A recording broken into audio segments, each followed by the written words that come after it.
Better turn it up, better keep the channel dialed, 'cause you're watching Vilemike and his real wild child.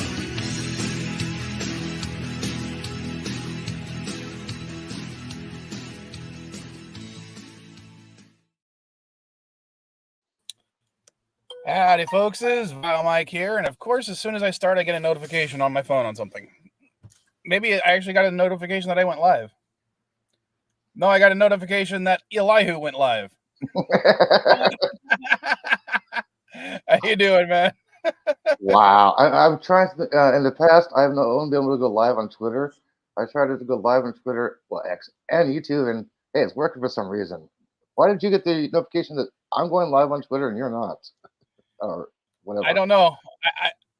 I think the notification system is always weird because, as I said, I've gotten notifications that I went live after I've ended the stream. And I get the notification that you went live of my stream, but I never got the notification that I went live. That is funny as all hell to me. I'm still waiting for notification saying you going live. God, do you have like a bunch more subscribers than me, and maybe that's why? I don't know. And you even said in the comments. Yeah, I can actually talk in the comments now. I couldn't do it when I was cross-streaming on X. That's because, I don't know. Twitter's weird, and I've been trying to avoid it as much as possible. I mean, I'm just tired of every time I say something, someone has to be an asshole about it. Oh, so I said an asshole and I show up. We got a geek. What did I talk about, assholes? I mean, how he shows up. Sheesh. And Bird says, Kapla, how you doing, Bird? Kapla. Hey, Bird. So, and I was showing Elihu before the stream. Yes, I am using it, and yes, it is for sale. Nice. Very nice. Hey, I got who bicked your hair? What? I said, looks like somebody bicked your hair. Oh, I did that. I shaved my head yesterday. Yeah, it looks like you bicked it. Yeah, my hair is too messed up. I didn't comb my hair, okay? So, I am currently in Mexico. Mine's still here. It's just pulled back. Well, I am currently in Mexico. And, of course, as soon as I start streaming, even though I'm in the car, it's starting to sprinkle just a little bit, and I can see it on my windshield. Ugh. It's nice, man. I have my windows open. Oh, I just got another notification. What was it? Apparently, Anti-Trekker went live about 2 hours ago. What the fuck is wrong with YouTube's notification system? His church stream starts at 5 o'clock in the morning. I honestly don't understand their system. I don't know. I was looking through my Hulu stuff, and I was like, seeing what everybody was watching. I was like, oh, I can get rid of this add-on. Boom, done. Yeah, I got rid of Hulu a while back because it's just a pain in the ass. They keep raising the prices, and they're getting rid of shows like they're hemorrhaging blood.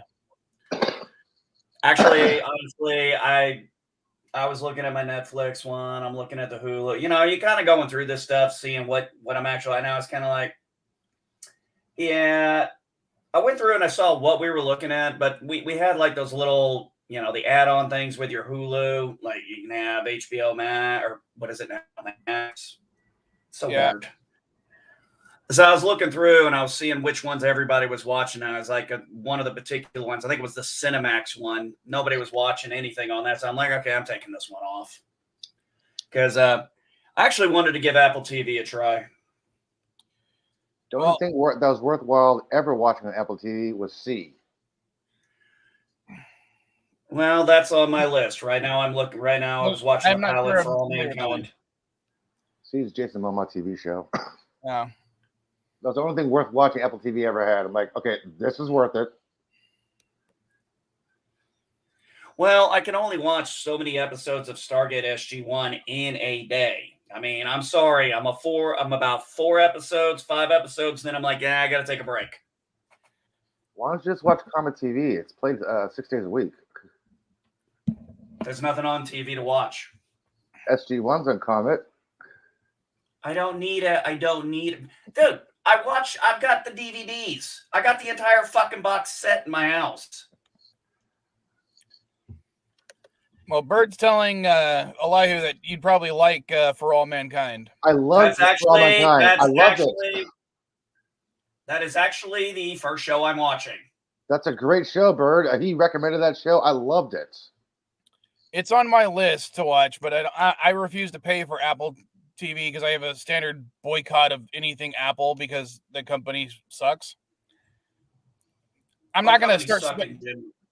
Well, what I mean is I'm not going to start sending money to a company that once tried to sue me. Sue you for what? Bad looks? No, God, it was like at this point 15 years ago when like the first iPhones were coming out. Well, actually, I think it was like the second or third iPhone came out, but either way, Apple didn't pay their rent on a storage warehouse here in Tijuana. So because they didn't pay for it, someone bought the warehouse, including all their inventory of iPhone products. And these were like extra screens, extra chargers, all that kind of stuff. So they didn't want to they just wanted the warehouse. They didn't want the stuff in it. So they were selling that stuff insanely cheap. I'm talking like a brand new iPhone screen for $1. So they were just getting rid of shit. Yeah, I bought a whole bunch of the iPhone parts. So I started doing iPhone repairs at the swap meet. So? Well, apparently someone told Apple, and they sent me a cease and desist order saying that if I didn't pay them about $40,000 for the license to fix their products, they would sue me into oblivion.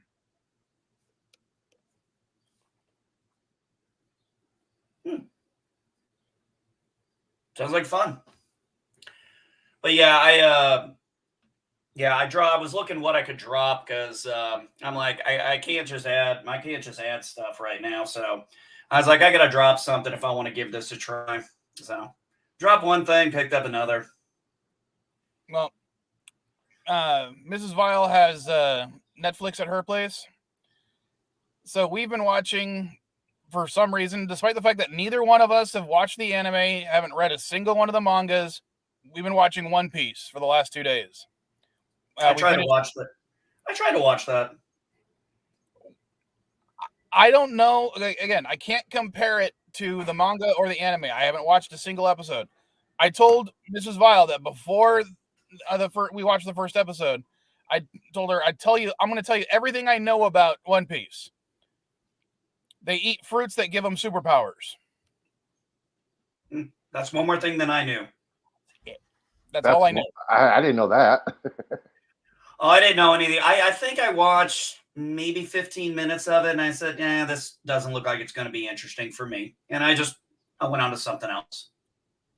Well, me and her are enjoying it very much. The Luffy guy, the guy who's playing Luffy, I don't know if that's how the character acts in the anime, but he is funny as all hell with his optimism. It's kind of amazing. Yeah, that's cool. Well, I heard a lot of people have really liked it.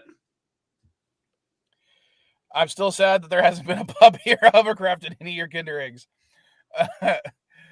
For those that don't know, I posted a new Kinder video yesterday, and it was a weird monster truck thing. And I mean like an actual car that turns into a monster.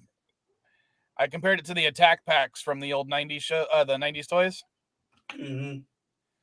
And I would definitely like a hovercraft dandelion because the first Transformer I ever got was Sea Spray.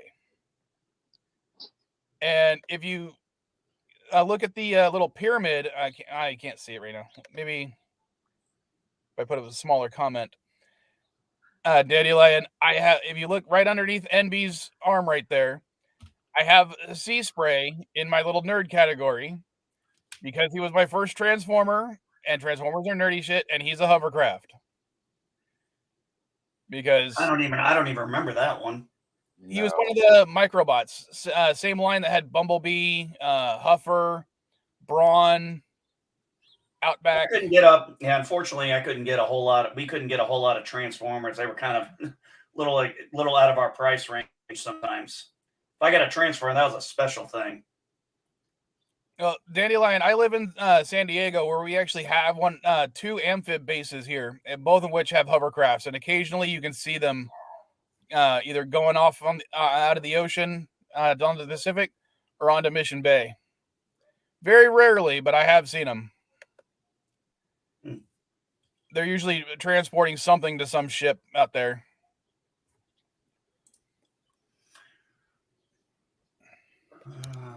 Those things are louder than the airboats. Yes, they are very loud.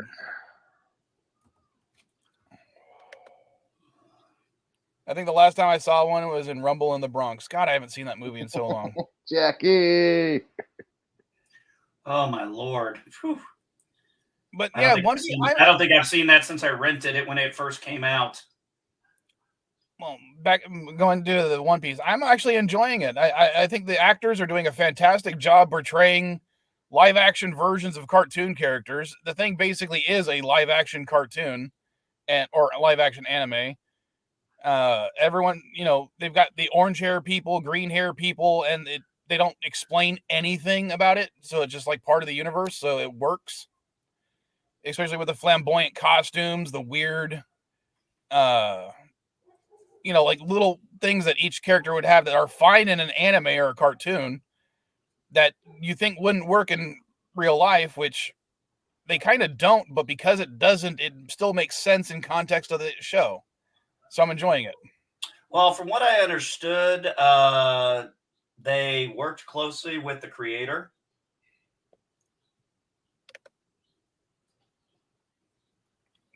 But yeah, I've heard a lot of people talk. I'd never heard of this particular manga. I don't. Manga is not my thing. That's more my son's area. But One Piece, Dandelion. Some people have said it's doing pretty well. There's some changes. I haven't really seen a lot of criticism other than like they wish certain things had been a little more like, I guess, the manga. But other than that, I haven't really heard a lot of complaints. Is this like the Halo movie where everybody's complaining how it didn't go with the game? How it's not actually going with No, Halo just sucked. Oh. Yeah, Halo was a little bit different. I mean, because I compared the Halo show to the Halo movie Forward Unto Dawn, which was a full movie that had a very, very limited budget. But as far as I'm concerned, that is like one of the best video game movies of all time. It's on Netflix. Yeah, unfortunately, you have the Halo Season 1 that was just, well, I didn't even finish it. It was just god-awful. I watched the whole thing, and I can tell you right now, I must have blocked so much of it out of my memory because I have no idea. I don't remember almost anything from it. Neither do I. I'm going to be completely honest. There's very little I remember at all. I just know there was a Halo show on Hulu. I know there was some female. There was like 2 females and then the Master Chief and then Cortana. Don't really remember anything else. But Forward Unto Dawn, I remember everything about that movie because, God, it was really well done. And they used the fact that the elites can turn invisible to their advantage because they didn't have the budget to show the elite mock-up that they made in too many shots. Because they knew that, like the original Alien, okay, they knew that, yeah, they did a great job building it, but it wasn't great. So they tried to hide it as much as possible because it was just a guy in a suit. Yeah. One of the things I would say when I saw that Halo series, I would say if I was going to be compared to anything, I'd have to compare it to that Wing Commander movie that came out back in the 2000s. That would be a very apt comparison because that was a bad movie. I mean, I played the game, and what's funny is when I first saw the movie, I thought it was pretty good. Then I replayed the game, and I was like, "Ah, shit, they really fucked this up." Yeah. And then they did the same thing with Helen. Now, look, I don't care. It didn't have to follow the storyline of the games. I understand. We all understand that that's not necessarily possible in a series. But, you stick to the core of the story, at least, of the universe you're going to be in. You don't do Witcher's another example. They just flat out, everything I've read about it, everything I've seen is Henry Cavill wanted to stay in line with the source material, and the production flat out was fighting him every step of the way. And by the third season, because they knew he was leaving, it's even been flat out said some things, they purposely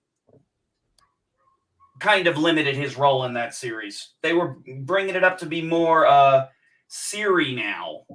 And they were even saying, I was saying that even now that because with Henry Cavill gone and the other guy coming in, it's going to be more focused on Siri they're talking about for season 4. I'm like, dude, nobody's going to watch season 4. The only reason anybody was watching it was because of Henry Cavill. You mean all the all the grunting he did? Hey, man, I thought he did a good job. That was his line. Hold on, NB. I can tell you right now that Mrs. Vile only watched The Witcher because of Henry Cavill, because she has a huge crush on Henry Cavill. And Danny Lane saying, has anyone watched the new season of Ragnarok on Netflix? I like the first 2 seasons, but I haven't had a chance to watch it. I watched number 3. I have not seen that show at all. I don't even know what it's about. And Elihu is putting in scientific stuff. Comet C 2023 P1 Nishimura, September 12th, passing within 78 million miles. Early risers should look toward the northeastern horizon about 11 and a half hours before dawn. 11 and a half hours before dawn? I meant 1.5 hours, sorry. I'm like, why don't you just say right after sunset? Sorry, about an hour and a half. Not 11 and a half. Extra 1, sorry. God damn.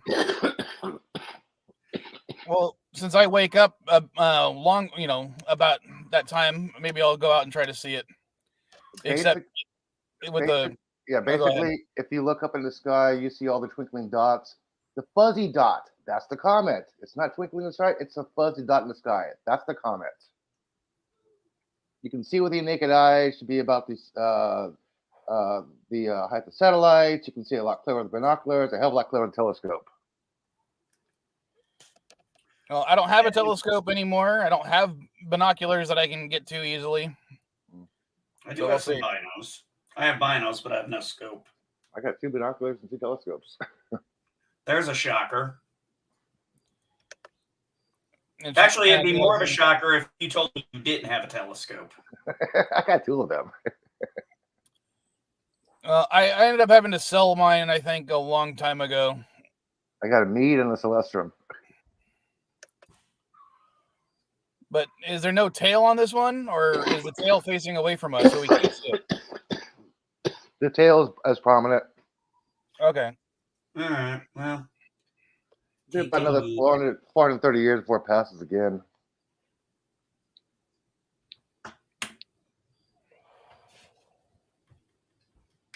This is why we need observations on the side of the sun. This one came from the direction of the sun. We didn't know it. Oh, man. Like Chelyabinsk. We didn't know it was coming. Sorry, Mrs. Vile's nephew's staring at me. Yeah. Oh, now he's walking towards me. I'm going to be harassed. It's always something. So what'd you guys do this week? Anything fun? No. I'm trying to fix my car. I'm trying to get... I'm starting to work out again. I actually finished up my 3rd week. Well, technically tomorrow's the end of it. I was going to work out today, but my neck is really bothering me, so I'm going to take an extra day off. ¿Qué pasó? I think he knows that I'm streaming live, so he's not going to talk right now. For that, Oh, now he says something. What? what I say that, what I se rompió esa cosa, mira. What I... No comprendo. Oh, you're gonna have to start learning your Spanish. Yeah, I know. Mi español es bastante malo. Guarda. No, no toca. Guarda. Wow. Te toca. They're just quarters. Dinero americano. Now he found the Transformers I keep in the glove box. Oh no, he found your hidden toy stash. Oh, he's known where they are. He likes to come out and play with the pterosaur I got in the glove box. Why I keep a pterosaur in my glove box, I don't know anymore. But Okay, he what the found, hell? I bought a cliff jumper a while ago. Not a cliff jumper. Oh, what is his name? Why can't I remember his name? Ironhide. A G1 version of Ironhide. Here, Gordo. Let me see. I'm gonna show on the screen. Hold on. See, he's supposed to be fairly cartoon accurate, Cool. but I couldn't say no to this guy. Well, hey, mean- you know, I just discovered that a video is missing off of YouTube. One of my videos is missing. What the hell happened to it? I was going to post that little link about how to measure night sky with your hand instead of a sextant, but I can't find it. It just disappeared. My video is gone. What the Elihu hell? looks like he has no arms because the shirt color matches the background. Oh, ha ha ha. Doesn't everyone keep toys in their glove box? Everyone should keep toys in the glove box. Yeah, my video is gone. What the hell? Did you delete it on accident, or did you? I have never deleted any videos and it's gone. Were you doing something illegal on it? No. It's been here forever. All right. Now, since we were talking about it earlier, and the other thing I was going to bring up was I'm finally watching Superman and Lois. Okay. I'm on season 2, and they're doing this whole Bizarro thing. Aquí se guarda su cabeza. Cabeza, fold over. He's figuring out how to turn it into the car mode. But you know how we made those complaints about Halo not following the story of Superman, or of the Halo universe? Yeah. Well, Superman and Lois is doing the exact same thing. They're not following any established canon when it comes to Superman. I mean, they gave him a whole second son that doesn't exist in the comic books. Because I don't know if you read the current comic books, but they have, the Superboy with Jonathan Kent, who, Oh, that guy. Oh, yeah, that one. Yeah. Well, here they have Jonathan Kent, but they also have another son called Jordan Kent. So that's completely, going against the comic books, but it's introducing a new dynamic. Superman has a brother, a half brother through his mom. Mm-hmm. And again, it's not has nothing to do with the comic books, because that's, as far as I can tell, I've never heard anything about that in the comic books. No. And it's giving him an interesting dynamic to have, not just a cousin in Supergirl, but a actual brother. And Bizarro is, the only thing weird about him is the fact that they talk backwards, and that's it. I mean, he's powered by a red sun instead of a yellow sun, and Earth has a red sun in that universe that he comes from. Earth has a white sun. You know what I mean? In the comic books, they call it the yellow sun. So Yeah, I know. but he's essentially he's still a version of Superman, and So I he's can't still a hear you. good, in his universe, he's still a good guy. He's a self-absorbed good guy, but he's a good guy. So it's just kind of interesting how they're doing the exact same thing we complained about in Halo, but it works because it's Superman. Does that make sense? Well, Superman has, okay, think about it. Superman has had iterations of himself from the Golden Age to the Silver Age to the modern age to the New 52 to whatever the hell they're doing now. It's take your fucking pick at this point. I don't, like I said, I don't keep up with this stuff. And I'm going to be honest, I don't keep up with it anymore. I haven't for a long time. So when I see news on stuff about it, I may read on it, and I rarely ever say anything about it because I'm like, it doesn't affect me. I don't read this shit anymore. I've got over 3,000 comics of Batman and Superman from with Robin, with Nightwing, with Birds of Prey, with Batgirl from 1986 to 2011. If I want to read Superman, I've got more than enough to do. You know, I cannot recall any adaptation that mirrored a comic book story. I'm like, why are people upset? Because it didn't mirror the comic book story? It's an adaptation. I will say one thing about, and I did not like Henry Cavill as Superman. I want to make that very clear. Not necessarily maybe Henry Cavill himself, but the way they portrayed him, and I really hated Kevin Costner's Kent, Dad Kent, Jonathan Kent, whatever. That said, I will say the way they did Krypton looked very much like from the comic World of Krypton. So I thought that was a nice, I was like, oh, this actually looks like Krypton. I'm sorry, but the best adaptation of Krypton I've seen is the show Krypton on Sci-Fi. Well, I never saw Krypton. I kind of messed it up because basically, spoiler, Brainiac went to Earth in 1800s. I'm never going to watch it. Yeah, I had no interest in watching the Krypton show on, I think it was Sci-Fi Channel. Yeah, it was good until the end. Like, what the hell? They just messed this up. They haven't put a decent sci-fi show on since, well, Dark Matter. That was the last decent one. And I'll be honest, I haven't watched Dark Matter either. I know I probably should, but...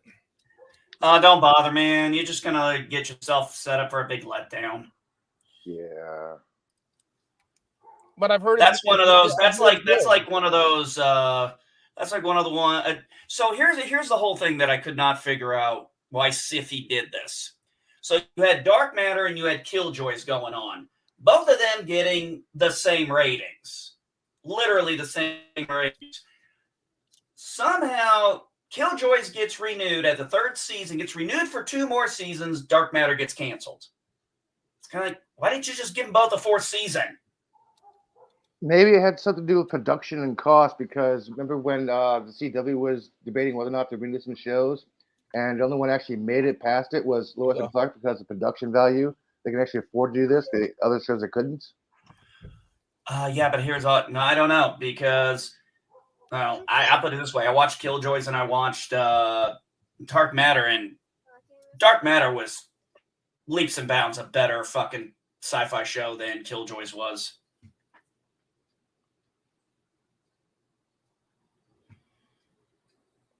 I think Joseph needs to start writing again. What's that? I think Joseph needs to start writing again. He's talking about Joseph Malazzi on Twitter. Baron Destructo. Yeah. But my whole point was just, I think Superman and like comic, that type of stuff gets away with it because they've already done it so many times, you know, adapting it into a different medium, portraying the characters as different things. I mean, I'll be honest. The first time I watched Batman 89, as much as I loved that movie, I got pissed when they showed us the origin of the Joker. I wasn't bothered by that one. To me, I was like, well, now we know who he came from. He was just some gangster, who went crazy. But as I matured and rewatched it, it doesn't bother me as much. Different interpretation of the character, and they've used that in the comic books as well. Well, when was it? Isn't the only time Joe Chill even been used was in Batman Begins? Well, every time a new hero is created, a new villain is created, so basically they create each other. So when Batman was created, the Joker got created. See, there is a comic I would love to see them. I'd love an Elsewhere. Poe, I don't know what the hell you're thinking. He's a married straight man, Poe. Poe knows that. Poe knows I'm straight. I'm also just confused because no. I don't know. Maybe he likes my hair pulled back. Maybe it's the beard look. I don't know. Maybe it's the gray in the beard. It might be that. I don't know. Good to see you, Poe. How you been, man? So, shit. What were we talking about? Batman. Yeah, we were talking about Batman. There's a comic I always wanted to see done, and that is a story of, and they almost teased it once in one arc, but it didn't happen. Is what would happen if Batman, who uses fear, actually had a Sinestro ring, a yellow ring?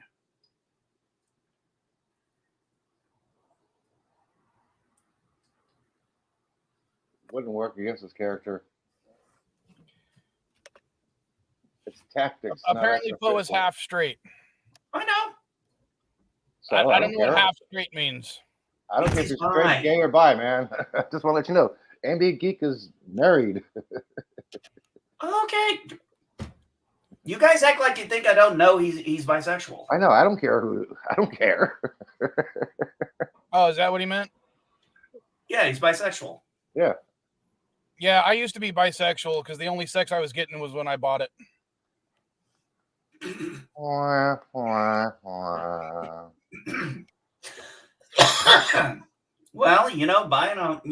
paying for it's just like marriage. Mm-hmm. Eventually, they're going to walk away from you and take your money anyway. I can't remember whose joke it was. Was the whole, one of these days I'm just going to go find a beautiful woman and just give her a house.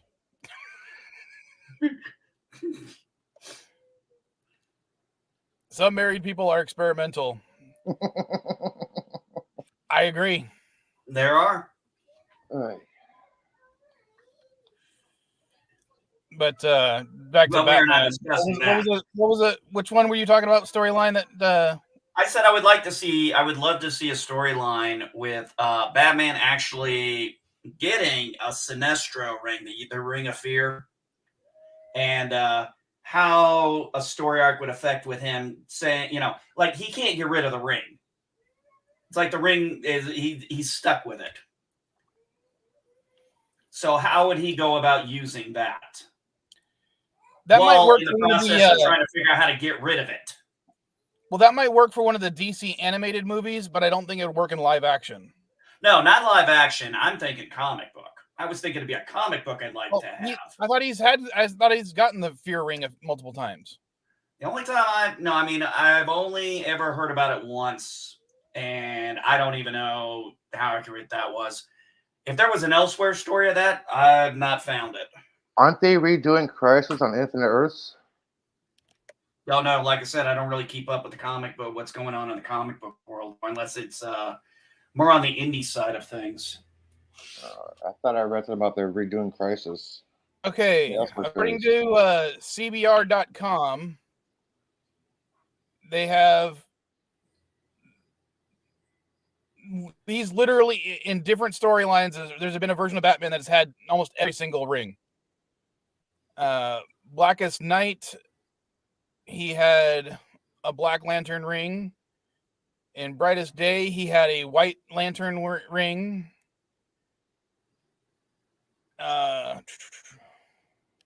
Oh, sorry. Hang on. Anzo. Apparently, Hal Purdy's Jordan going. let Batman borrow his ring for a little bit. Wait, Anzo. Purdy's He's going had the down. Sinestro ring. What? Sorry, I had to tell Anzo that Purdy is going down. Brock Purdy, football. Purdy's going to get sacked twice. Yeah, Purdy's going to get sacked twice, Anzo. Watch the game in about 10 minutes or 20 minutes. He hates 49ers. I don't watch football. Nah. He hates 49ers. Sorry, I just said voted him. Purdy's going to get sacked. I have no idea what teams you're talking about. 49ers play in about 20 minutes. Brock Purdy's quarterbacking today. One of the worst quarterbacks in the NFL. I'll take your word for it. Yeah, I stopped watching football when the Chargers left San Diego. I never watched football. I never could get into it.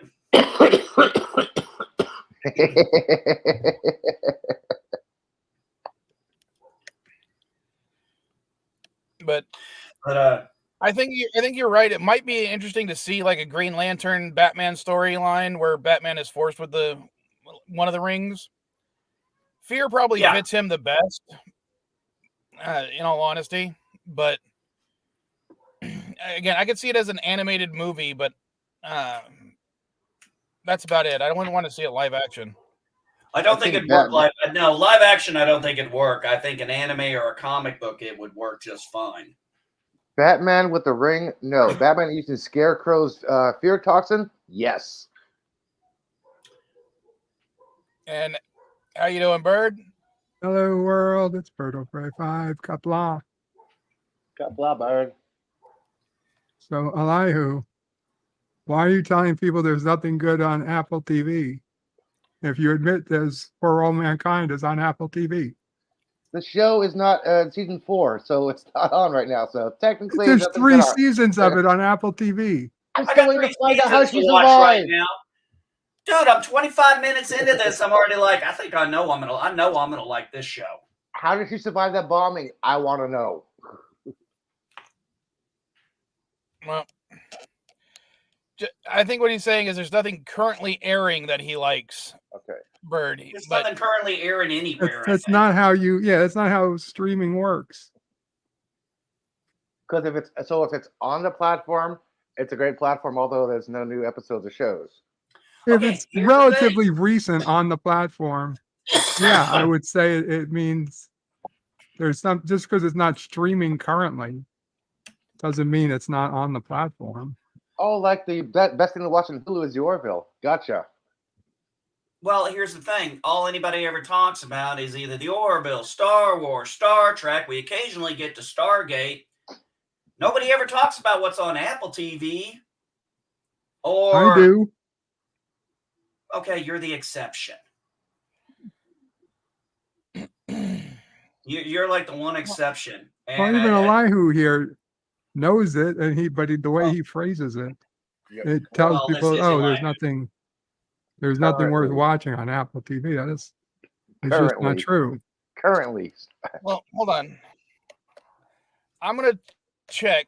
At least I'm gonna go to Google. I'm just gonna type in best shows on Apple TV. There's a handful. None that I watch, mind you, but except for All right, first link is for a website called vulture.com. 20 episodes or 20 best TV shows on Apple TV right now. Now, by right now, I mean, well, okay, this article was only last month, so apparently it's fairly recent. Let's see, we have Hijack. 1 season, 7 episodes. That sounds familiar. It's apparently a thriller in the vein of 24, involving a real-time telling of a plane hijacking, starring Idris Elba. That's the one with Idris Elba in it. Yeah. Okay. I'm like, that sounds familiar. There's no magic bag like 24, by the way. After Party.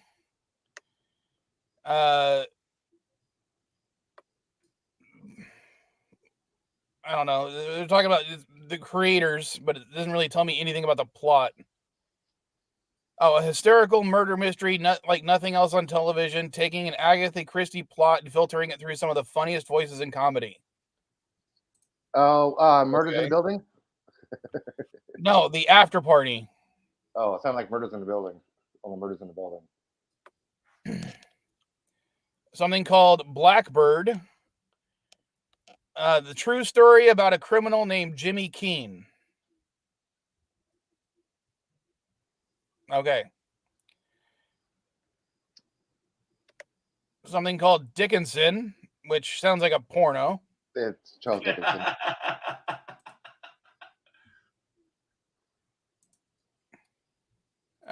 Emily Dickinson. It's a TV show about Emily Dickinson. Okay.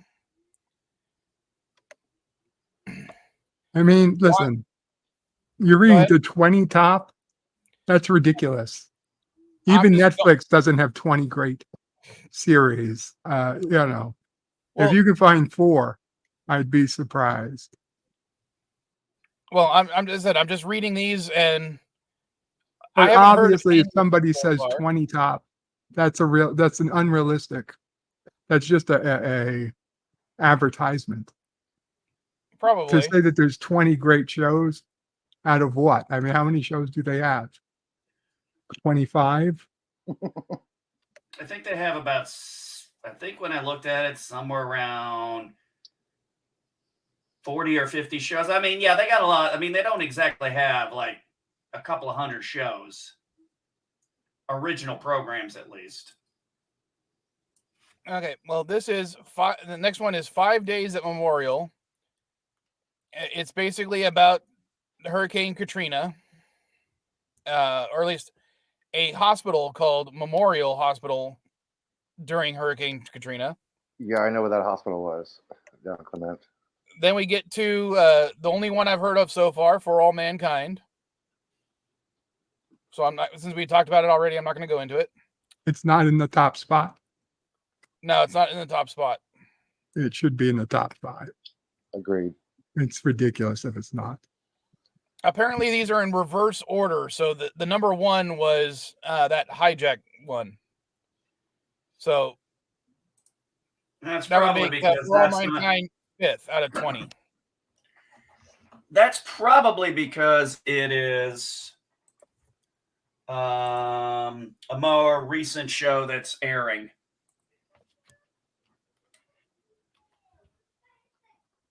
Then there's something called Little America, which is a horror anthology series, apparently, about immigration in America. So it's based on The Morning Show. The what show? The morning show is legit. I mean, it's not for me, but I get it. And Never heard Ted of it. Lasso would be another top 5 show. But again, not for me. Something Ted called La- Mythic Quest, which is, they're saying I don't get it. Mythic Quest is a game development TV show. People try to develop games. It's a contest. It's a reality game show, whatever. Something called Pachinko, which I'm guessing is based on the Japanese ball game, but it's a generation-spanning epic about Korean women. Okay. Platonic. Apparently it's a sequel to the movie Neighbors, starring Seth Rogen and Rose Byrne. Okay. Well, we're up to the second one that I've actually heard of. The Problem with Jon Stewart. Because I've seen clips of it. But yeah, it's just Jon Stewart interviewing people in the same style that he did on The Daily Show. One that I actually saw because of the Vile Children, Schmigadoon. Have you guys heard about this one? That's a great musical. Season 2 of Rock. Season 1 was better. Yeah, I saw it because of the Vile Kids. So I didn't even know that one was on Apple. I thought it was on Netflix. Because I think we watched it on Netflix, which is weird.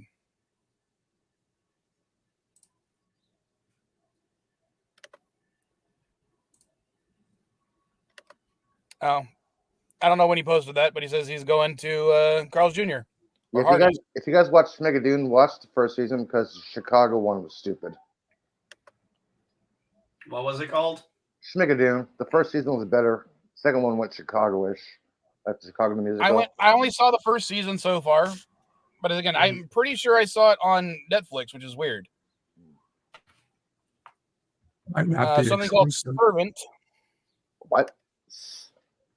Spermint? Servant. Oh, I thought you said spermint. I'm like, huh? Servant. Oh.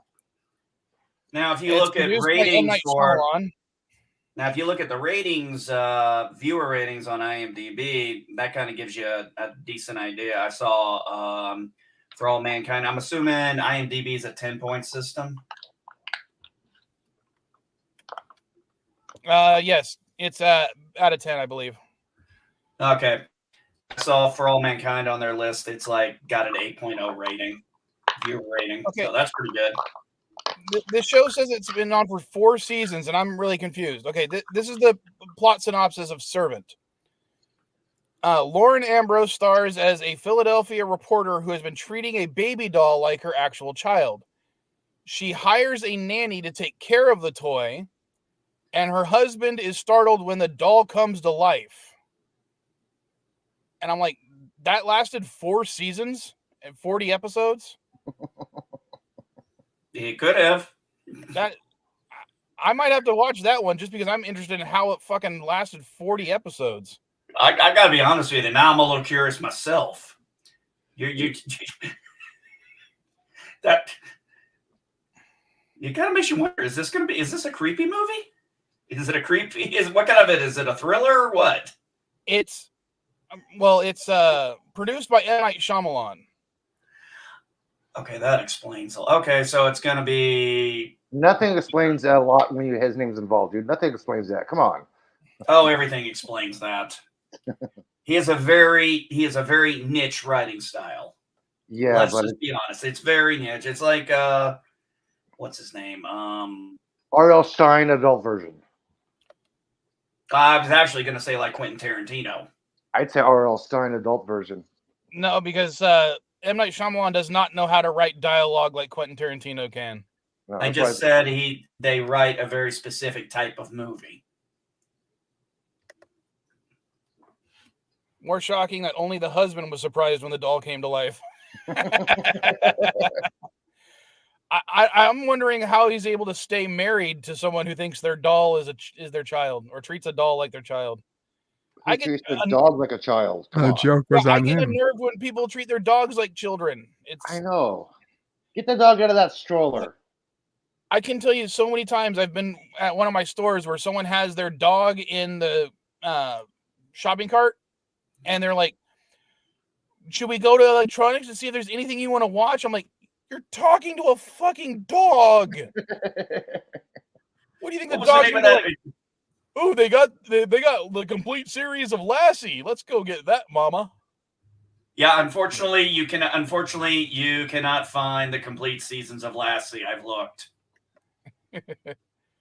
And Pose. Actually, if I'm being honest, I was looking for a very specific time of Lassie when it was, Lassie and Timmy, not Jeff, because originally it was Jeff, and then it was Timmy.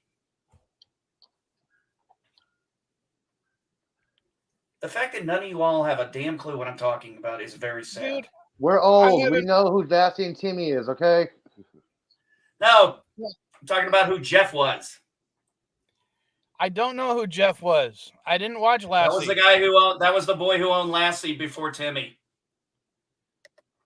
Hold on. Maybe the plot twist. Yeah, now he's got to look this up.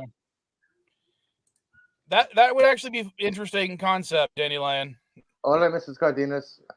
And yeah, Mrs. Vile's in the chat, even though she's in her room Hey, and Mrs. I can see Vile. the room from here. What was the name of that doll? What was the name of the doll thing again? I was going to look that up. Annabelle? Hold on, let me go back. Servant. Servant. Thank you. The next one is Severance. It just says it's critically acclaimed and it has Christopher Walken in it, so I might have to watch that one. Just for Christopher Walken, right? Yeah. All right, so let me tell you how Lassie worked here. Lassie was originally called Jeff's Collie from episode 1 to episode 116, and then it was the Timmy and Lassie from episode 116 to 352.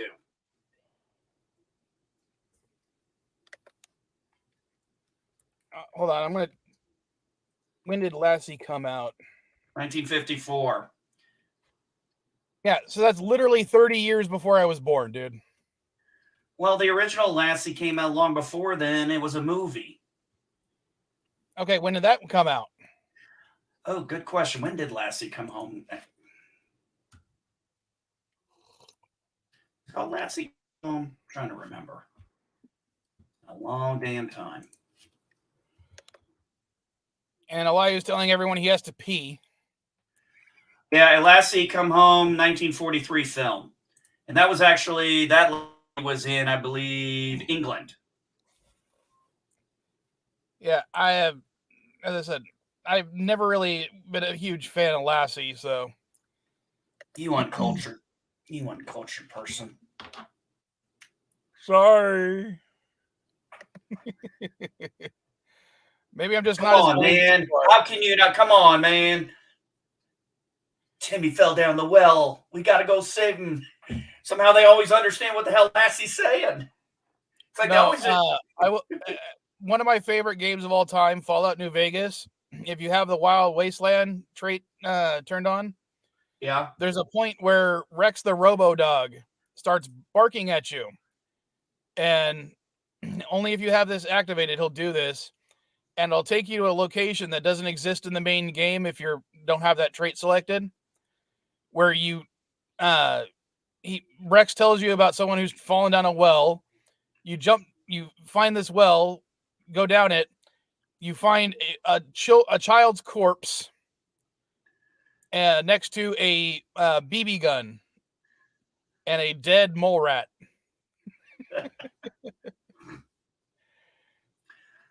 So here's a little interesting thing for you. The Lassie Come Home movie that came out in 1943 starred Roddy McDowall.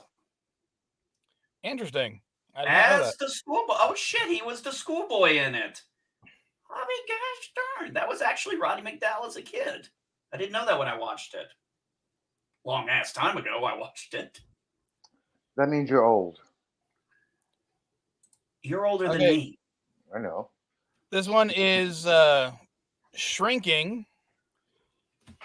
Let's see. It's about a therapist who decides to get a little too honest with his patients, much to the shock of his colleagues, and his colleagues are played by Jessica Williams and Harrison Ford. God, again, I might want to watch that one just to see what Harrison Ford's doing.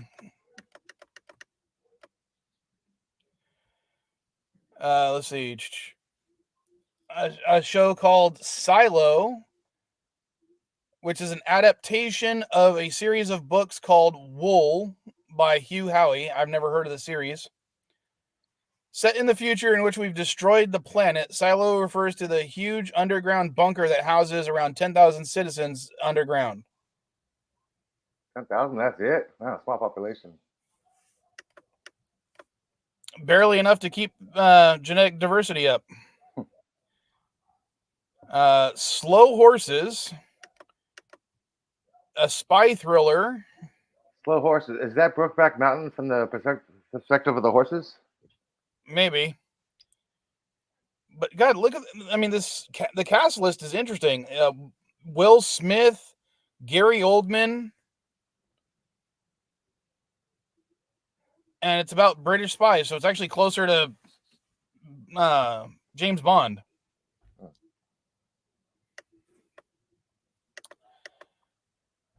Swagger. A heartfelt drama. I don't give a shit about that.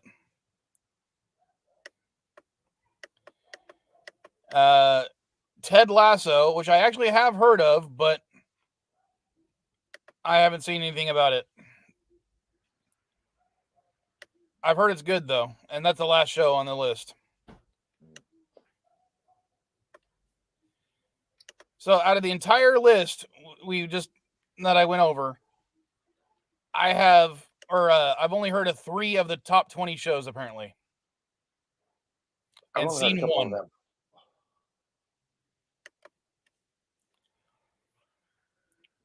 But as I said, I'm not going to go pay for Apple TV, but I might go watch some of the other ones in other means. As I said, I'm fairly sure I saw Schmigadoon on Netflix. Maybe it's because we were using a VPN. Hold on.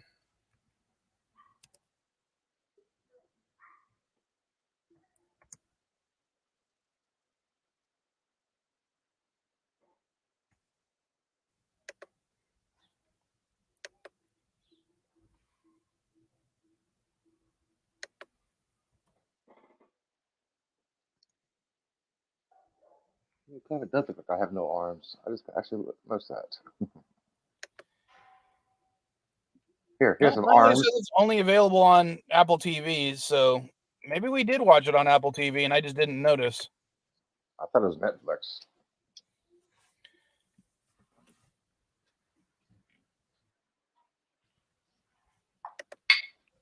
Oh, I need more coffee. Hang on. Can't hear you when I take off my headphones. All right, so Bird was saying about Netflix. You may not even have them. I mean, let's look at the top shows on Netflix.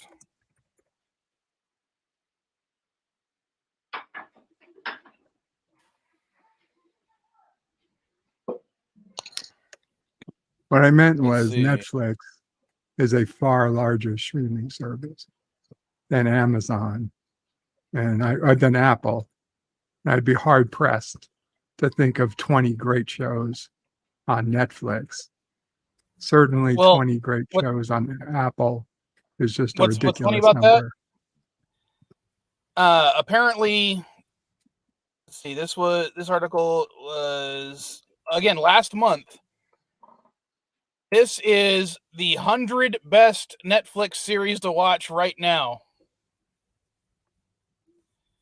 So, and this is Rotten Tomatoes. So they're saying that they've got 100 shows that you should watch on Netflix. Babysitter's Club, Dragon Prince, Mo, Hippo and the Age of Wonder Beasts, Arcane League of Legends, which I haven't watched, but I know that Mrs. Vile's brother is watching that one right now on Netflix. Blood of Zeus, Red Rise, Maya and the Three, Cyberpunk, Edge Runners, The Order, Katla, Hilda, Big Mouth. I've heard of Big Mouth. Katla, Hilda. What the hell is going on there? That was me. To answer Poe's question, I have seen Dexter, and I did watch the Dexter New Blood. Never saw Dexter. Never got into it. I'll put Ragnarok on my list. I've got like 40 shows that I want to watch that I've been putting on a list, and I just watch them as I try. You're lucky. I have like almost nothing in my queues right now. Well, like For All Mankind's been on my list for like 2 years, but because I can only watch like 2 or 3 episodes of something a day at most, I just don't have the time to binge watch as much as I used to. I mean, like I've been watching Superman and Lois, but I've been watching Superman and Lois for this entire month so far. And I'm averaging about an episode and a half a day. Yeah, I'm actually thinking about later today. I'm going to pick some shows, and I'm going to go kind of back to an old school way of doing things. And I'm actually going to schedule days. I'm like, okay, today I watch this, then I'll watch this on this day, break it up a little bit. except for, I'll watch Stargate, those kind of shows I can binge 4 or 5 episodes, no problem. But we are talking 20-something at 22 episodes over the span of 10 seasons. So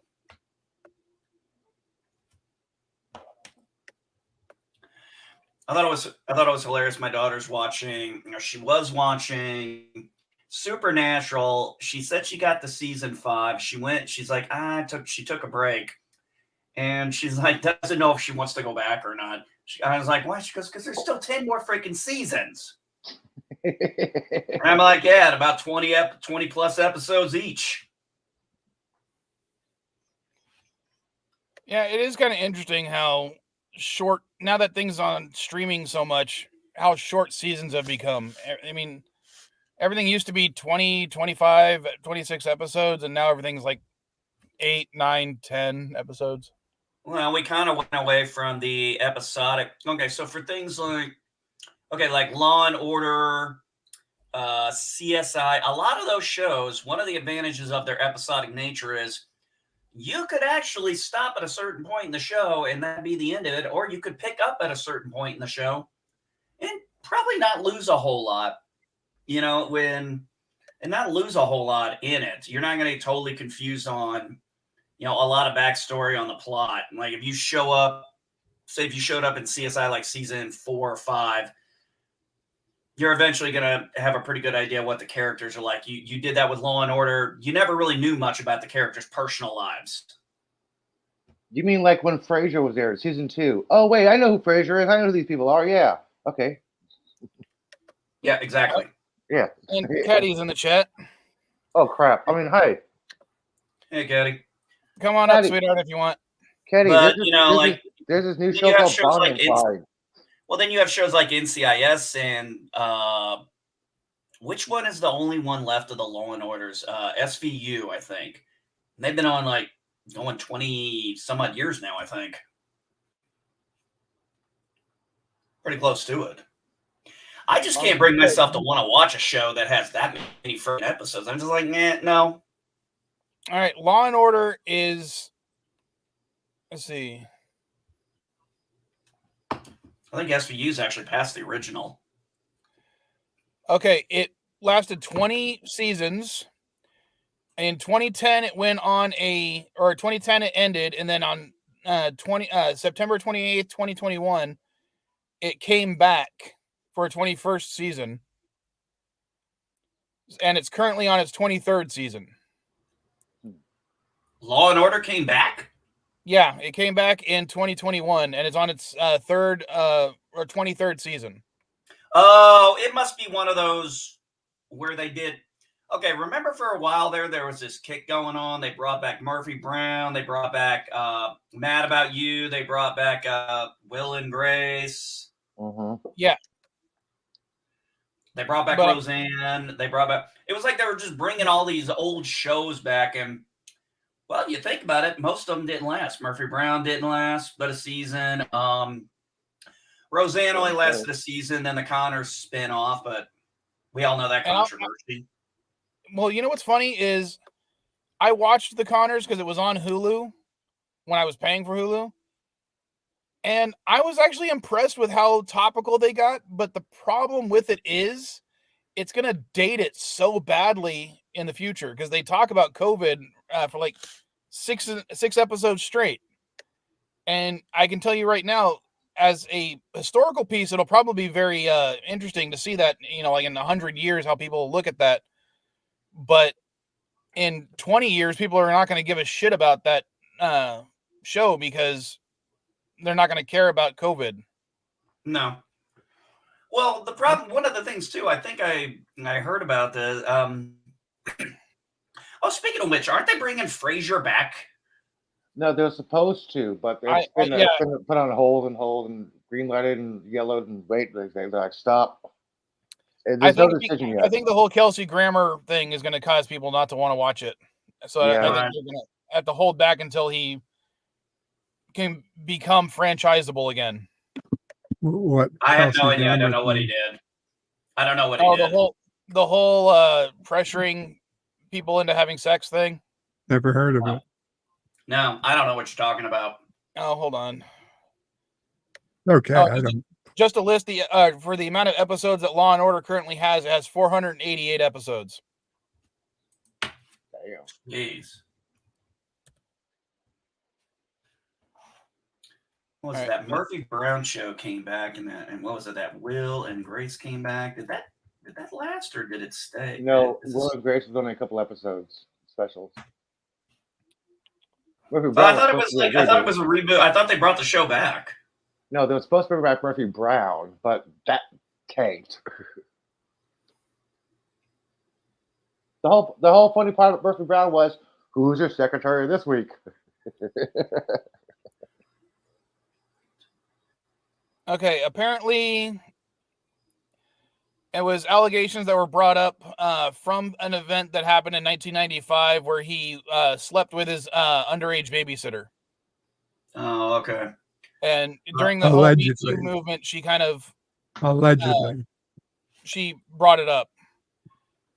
And All right. Oh, okay. So here's how the Will and Grace thing worked. It ended season 8 in 2006. Well, actually, I guess they did pretty good. It lasted 9, 10, lasted 3 more seasons, 9, 10, 11 from 18, 19, and 20. I didn't watch Will and Grace back then. I didn't watch Murphy Brown. So, these weren't shows that I was going to watch. I didn't even know Mad About You was had come back and gone.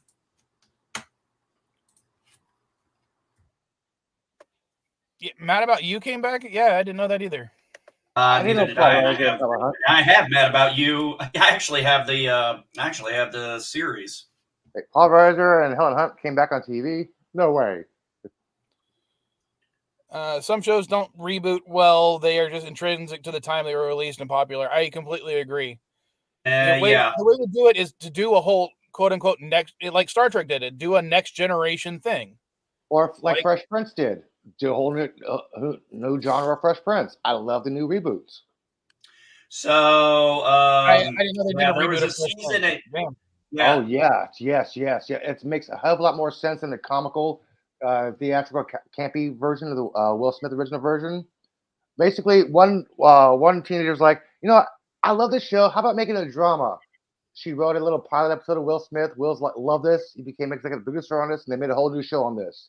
It actually makes more sense with the gang violence, with the way Uncle Phil treats Carlton, the way Carlton is. It makes a hell of a lot more sense. Okay. So Mad About You came back. Sorry, hold on. Just to go back a little bit. Apparently, the Frasier reboot thing is actually scheduled to air October 12th of this year on Paramount Plus. Really? In theory, that's when it's supposed to show up. So we got a month. What show? The Frasier reboot thing. Okay. So what happened with Mad About You was it went off the air in 1999, and Spectrum brought it back for an 8th season in 2019. 20 years later, it's been off the air for 20 years. It's I agree. These stop trying to bring Charlie's Angels and shit like this back, okay? Knight Rider, all that stuff, just stop. They worked for their time. Okay, I'll give you an example of a show that when they did the reboot treatment, I was thoroughly impressed with how they handled it. And that was Boy Meets World. With Girl Meets World? Yeah. Because it took the same basic concept, but they literally made the boy the dad. They made the girl the boy fell in love with the mom. And because it's a gender reversed of the original concept, boy versus girl, it shows how things are different between the genders. It works. Look, some shows you can continue on and make the work. Cobra Kai did a very good way of taking a movie franchise from the 80s and make it to where it was, relatable to the old fans and accessible to new fans who, don't necessarily know the Karate Kid movies. Yeah, you guys think that Ralph Macchio was a dick in the movies? He really was. This is his character. Watch the show. No, I love the fact that they even I love the fact that at one point, I love the fact in one season where, LaRusso's like, I know what it was like, to be bullied in school. And somebody goes, yeah, I heard you were the bully. Yeah. He was really jerking the show. That's the best part about it. No, the best part about it was when Johnny is sitting there talking with Miguel, giving his point of view of what happened.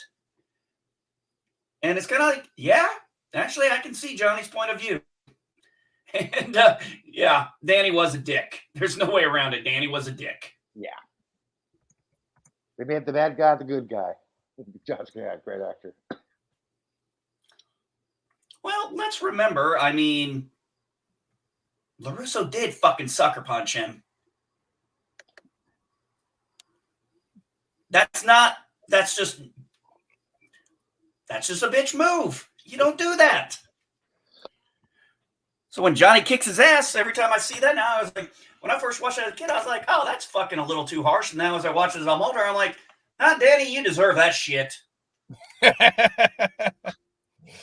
I'm like, that was a bitch move. I'm like, you pull a bitch move, you got taken down like a bitch. God, Cobra Kai is another one that was on my list. I watched like 2 episodes or 3 episodes with LDG on this. I think it was on this stream. And I just never got back to it. And I think I took it off the list for some reason, and I can't remember what. God, Cobra Kai is great. We need to put it back. Yeah, it's managed to do pretty well. There's 1 season left. Obviously, we don't know we know it's been greenlit for 1 last season. That was always the plan. Obviously, with the strike, that's going to be a while before we hear any new details. And apparently, with the strike going on, all anybody on the streaming talks about is Disney and Renee, whatever the chick playing the Renee Russo. Snow White in the Snow White movie. Russo? Oh, wait. Oh, shit, not Renee Russo. Yeah, I know who you're talking about. Yeah, I'm like, I keep seeing it. It's like, I'm like, okay, guys, you've been talking about this for almost a month now. The one thing I really keep up is the news on, what's going on at Disney, as far as the whole corporate thing going. Keep up with that. This White movie, I don't care. What's that?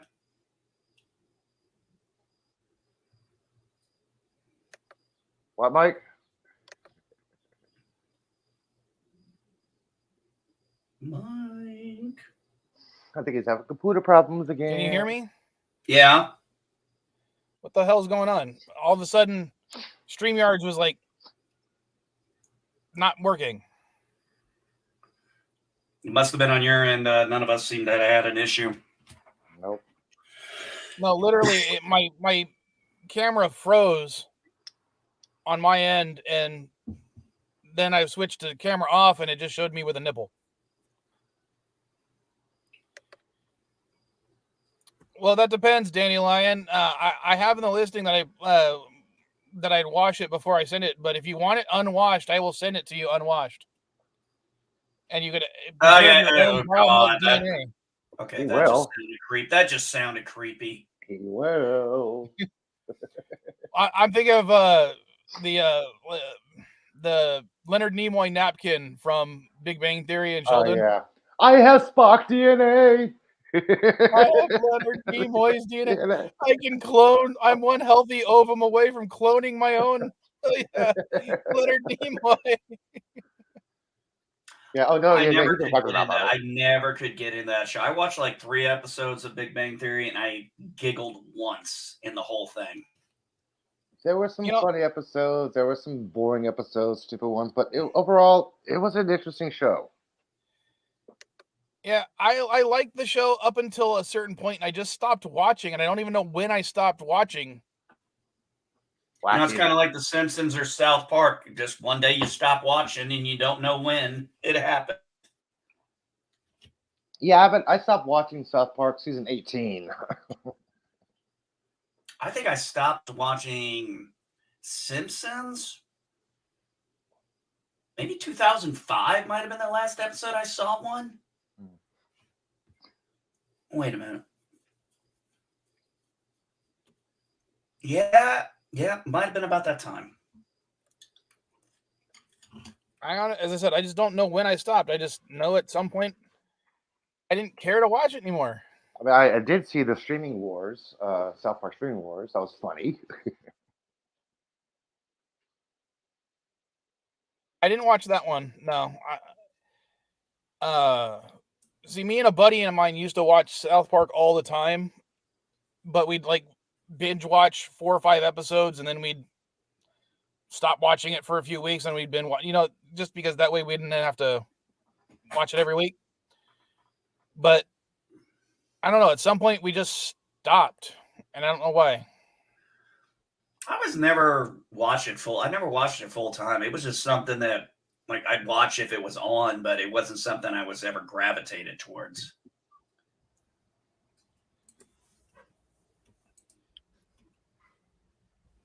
Okay, Caddy's had plenty of time to wake up.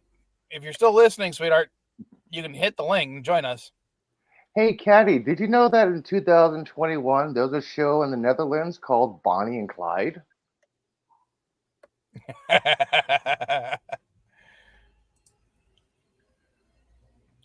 It debuted November 4th, 2021.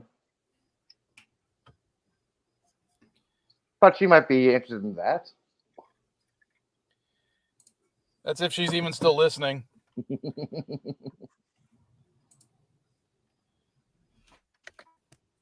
You're not going down to South Park and have a really good time with some friends of mine? Sorry, that was eBay sending me a notification. No, nothing sold. Yeah. It makes an entirely different sound if something is purchased. It makes a cha-ching sound.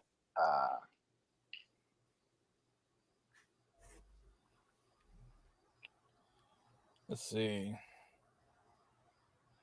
Yeah, well, that's the key fucking thing. I want to know how many fucking computers I'm allowed to put this on before I buy it, motherfucker.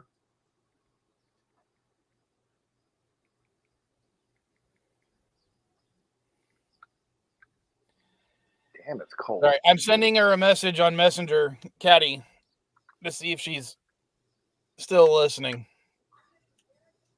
What's that, Elihu? You said it's cold? Yeah, it's chilly out. Yeah, it's actually pretty good here. It's like, what, 71 right now? 72? I don't know. I got the windows open. I even had to turn I got the windows open. I had to even turn the fan down. It was getting cold. It's 57 degrees. It's a little chilly. Ooh, nice. It's my kind of weather. I know. Oh, this next week. Elihu, I just told her that you were talking about a Bonnie and Clyde show.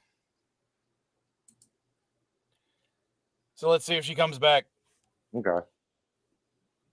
It's something that stumbled across my watch list. I'm like, what the hell is this?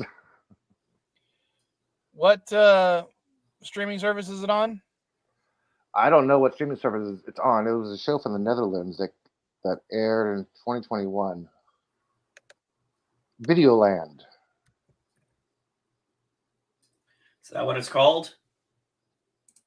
Bonnie and Clyde. I think the service is Videoland.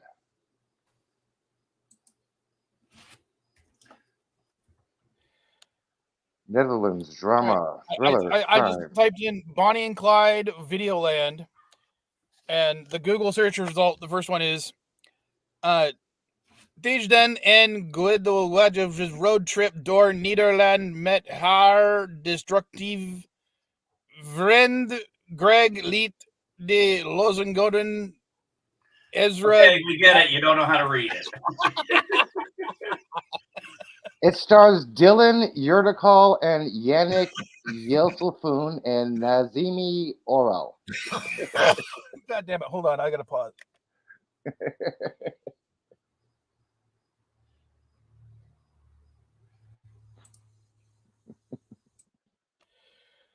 Yeah, sorry about that. Apparently, trying to speak that language, even jokingly, caused me a lot of phlegm to build up. Well, I thought you was reading Dutch, not Flemish. I don't know what freaking language that was.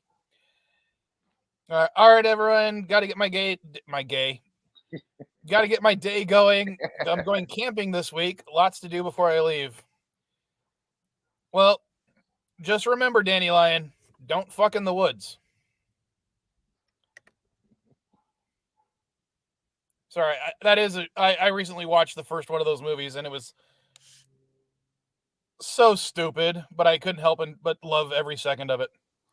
No idea what you're talking about. The movie Don't Fuck in the Woods. Never heard of it. Yeah. Didn't even know it was a movie. Okay, it is a horror movie that I swear was filmed on someone's cell phone.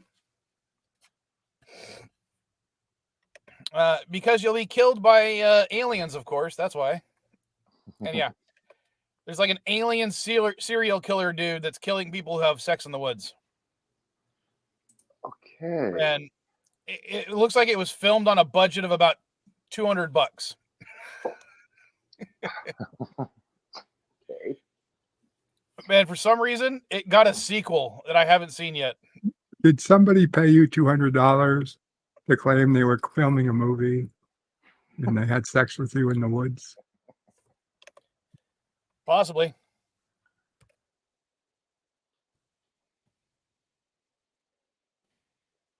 Did you actually hold see on. it stream anywhere, or you're just assuming they were telling the truth?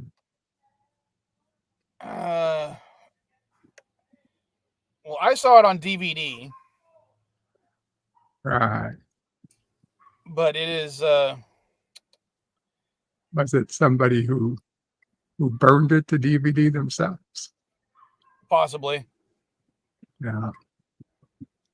And you're probably going to want to get yourself tested there, Mike.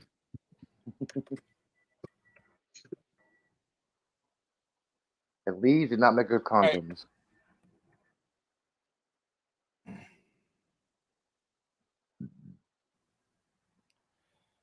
If you're camping in the woods, all the sex is in the woods. Yes. That's the IMDb link if you guys care. As I said, looks like it was filmed on someone's cell phone, and the budget was like $200. So You're it is roboting. really bad. There's way more. It's almost. Oh, great. Let me know if I stop. Am I still Sounds fine roboting? to me. Nope. I'm having no issues. Yeah, because you were roboting and froze for a second there. So you're good now. Well, I like bad movies. Bad movies with stupid titles that are like, when you see the title, you have to kind of click on it. The Meg. Oh, The Meg 2. This is why I saw that one. And I promised my son I'd take him to go see the sequel. He really wants to see the sequel to The Meg. Okay, I can tell you this about The Meg 2. Don't pay for it in the theaters. It's already on streaming. Wasn't planning on it. Yeah, it's already high def on streaming, by the way. But he really wants to see it. I don't know why. I told him we'd see it at some point. I still haven't. I've never even seen the first one. I have no interest. The first one was very, very, very, very, very stupid. Yes. The second one, they try to make it into the abyss, but it's not. I just know that they're based on books. Yeah,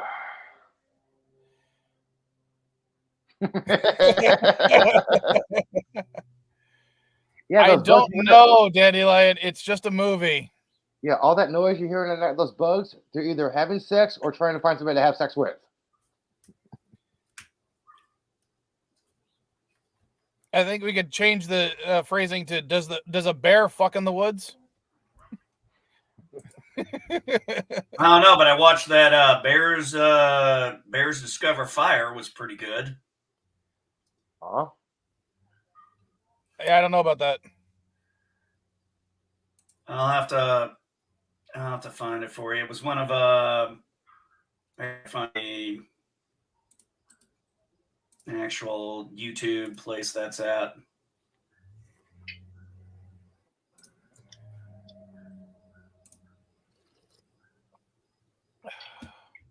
What are you guys thinking about Ahsoka? I'm bored. I've only seen the first 2 episodes, and I'm disappointed by the cliche factor in the first episode about finding a fucking map, because that's what they always seem to fucking do now. Mm-hmm. but I think that I think the acting's fairly well done. I think Rosario Dawson's doing a great job. I think what's her name is doing a good job for Hera. Even if I know people were complaining about the stiltedness, but I'm like, they're exaggerating the stiltedness a lot more than I think they, either way, I think they're doing a good job so far, even though the main plot is a little cliche for the first episode, but I haven't seen beyond episode 2 yet.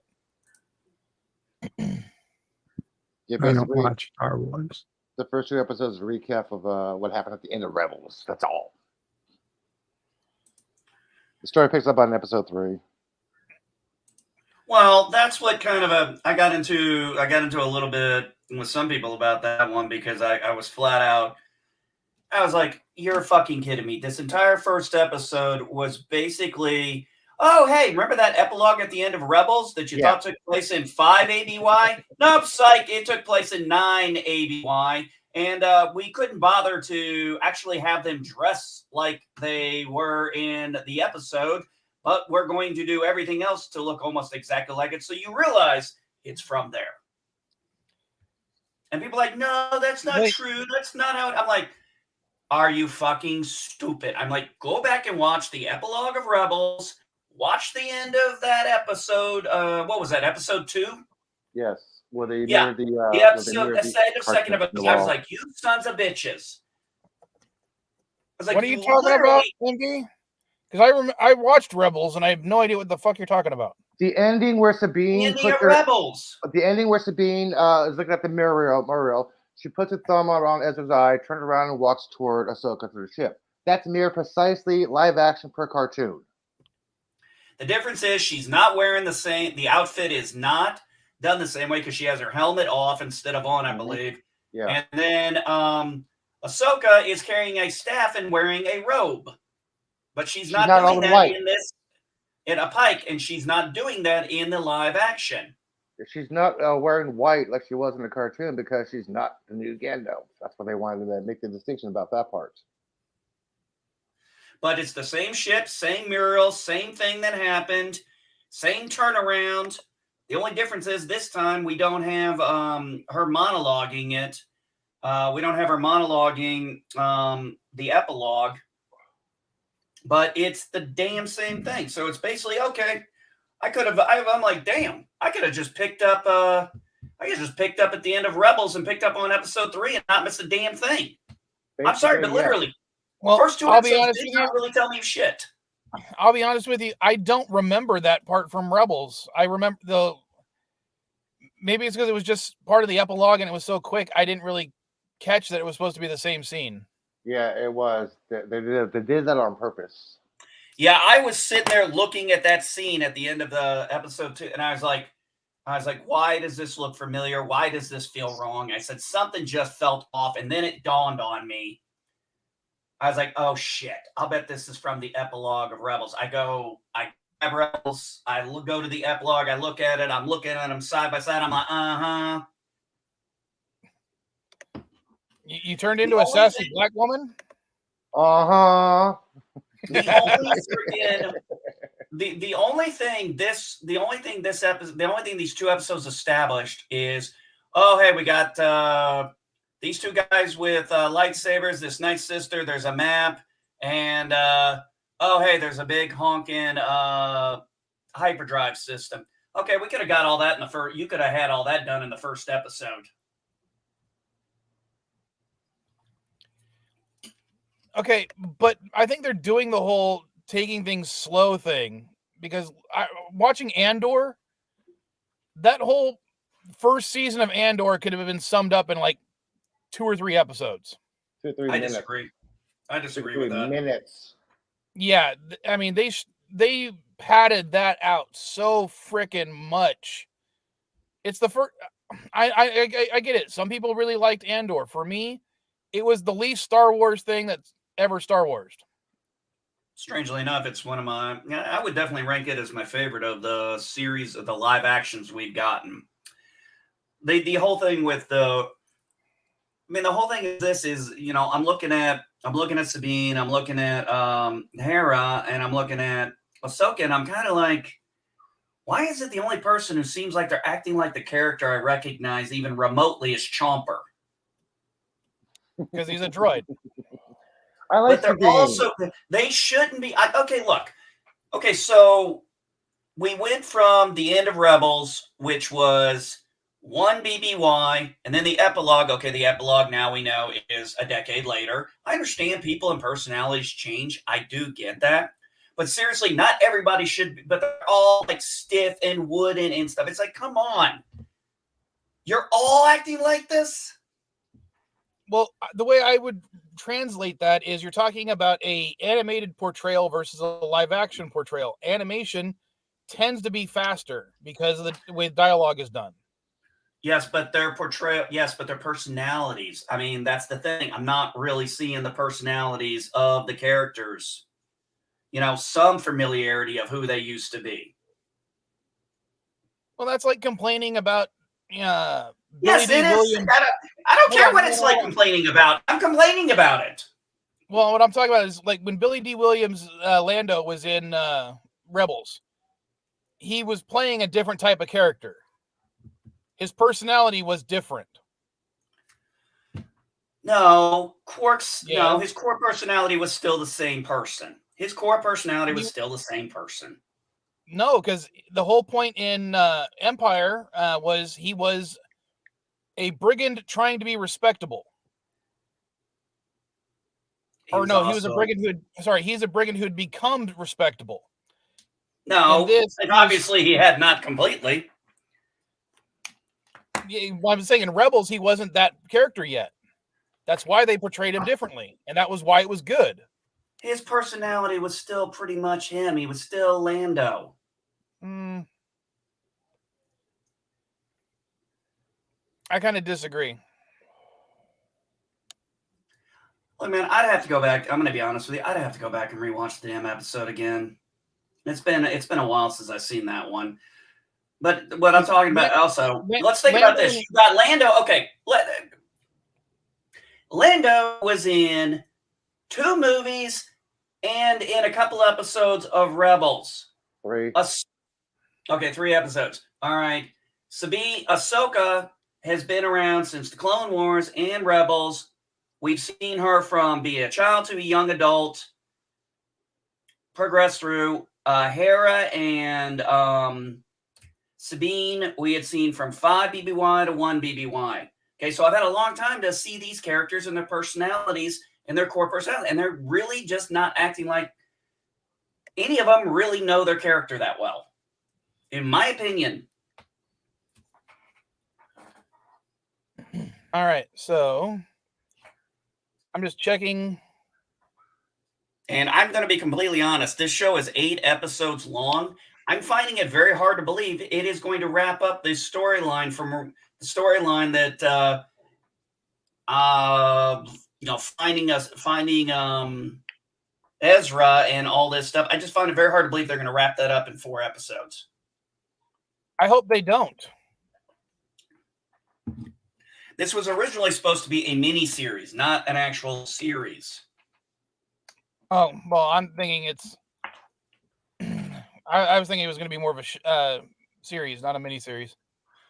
Well, the latest I heard about it. So think about this: you have the 3 seasons of The Mandalorian, the Book of Boba Fett, and Ahsoka. All of those shows there all take place in 9 ABY. All of that stuff happens in that 1 year span. Okay. Elihu, Billy D. Williams was only in, Lando was only in 2 episodes of Rebels. Yeah, I know. These are 3 movies. Oh, 3 movies is what you meant. Well, yes. Okay. Well, technically, he's been in 4 movies. You're even wrong there. Oh, shit. That's right. Sorry. Sorry, Skywalker. So. But we'll see. We'll see where it goes. I got 4 more episodes. We'll see how this all plays out. See, this could be a Jet Nerdy question once I can try to bring it back. The original teaser trailer for Empire Strikes Back did not introduce the character as Lando Calrissian. He was introduced as Landau Calrissian. D-A-U, not D-O. That's interesting.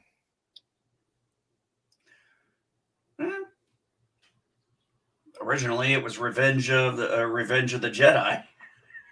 Yeah, originally it was Star Killer. Yeah. Yeah, originally. Well, actually, if I remember correctly, in some of the notes, there was Star Killer and Skywalker. Yeah. Because Dark Horse they actually did a comic book. I used to have it. I don't know what happened to it. That was based on the whole Star Wars they did was based on early drafts of George Lucas's work. Yeah, I've Linkara, a YouTuber who is probably the only or the most famous YouTuber that I've actually talked with. But he did a whole series where he was doing that, reviewing those comic books. I'll see if I can find them. I used to freaking have them. I don't know where that. I don't know what happened to them. I wonder if they got. I got rid of some of my Star Wars. I got rid of the comic.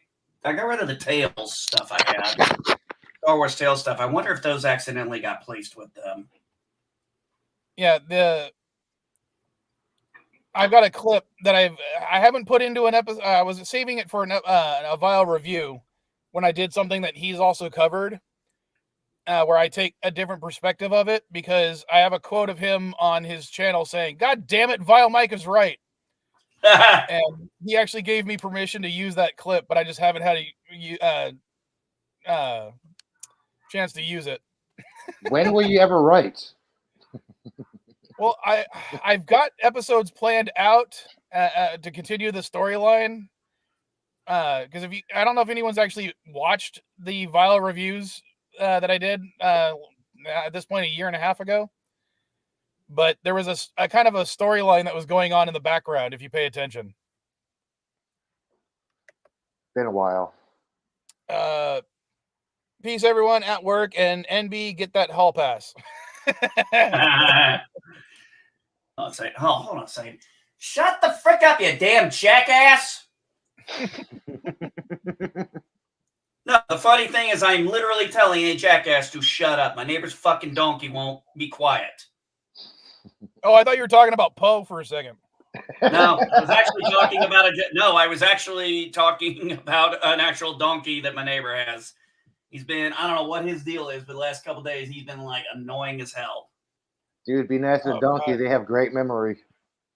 A number of years ago, I was staying with some friends of mine. I was renting a room from them. And the wife, one of the things she did is she did leather work for Renaissance fairs. And because she felt guilty about, actually using leather products and making leather products, she joined the ASPCA. And since they had the area, they had a little, like, almost a farm setup thing out in Temecula where they had like 12 acres of land. They were starting to take care of animals that were donated to the ASPCA for being abused in some way or whatnot. Yeah. And they were trying to find homes for them. So, for the time being, ASPCA would give them some money and pay for the food for some of these animals. And they had animals like alpacas, ostriches, horses, sheep. Yeah, most of our veterinarians around. Yeah, we have our veterinarian around here. They have one doctor who's always there, and then they have one who's in only once a week, because the rest of the week that doctor is out on the farms and stuff, doing the cows, pigs, and things like that. That's yeah. One of the animals that they were taking care of for a while was a zebra. I don't know exactly what type of zebra it was. I just, you just look at it, it's a fucking zebra. This thing hated everyone except two people. For some reason, me and Rich's wife, Linda. And like, if you tried to pet it, it would bite the shit out of your hand. It actually did several $1,000s worth of damage to our friend Fish's car. It tore up the garden. Like, we just finished building a fenced garden for Linda. And the first thing it did was knock down the fence and start tearing up all the food that we had planted. They had a self-watering system because they had a well on the land that was actually pumped up via a little windmill setup. And it got mad that the water trough didn't fill up fast enough, so it just destroyed the whole thing. I mean, this thing was an ornery piece of shit, but for some reason, it would walk up to like me or Linda, and if we didn't start petting it, it would bite the shit out of us. Doesn't sound like a good pet to have. No, and this thing was definitely abused. We were trying to get it into the San Diego Wild Animal Park, but because it had been abused, they didn't want it. Because when they act that way, it all will causes disruptions in the herd, and it'll be either killed or left to fend on its own outside of the rest of the herd. And that's not what they want to do. So I ended up moving out before they finished dealing with that particular animal, but yeah, you're yelling at the friggin' jackass, the donkey. This thing, God, it would sometimes make noises. It was like a friggin' rooster. As soon as the sun came up,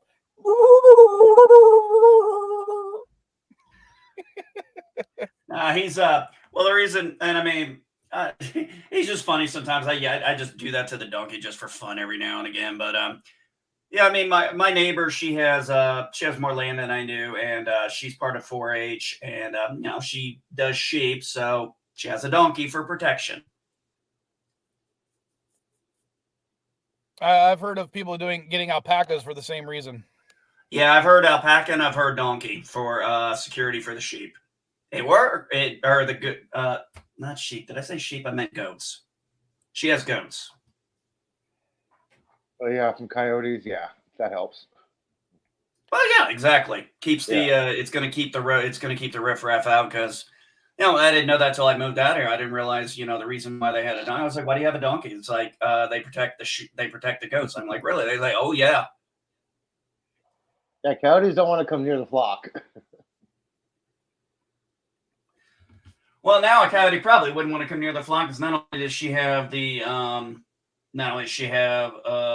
donkey, she also has a pretty good horse.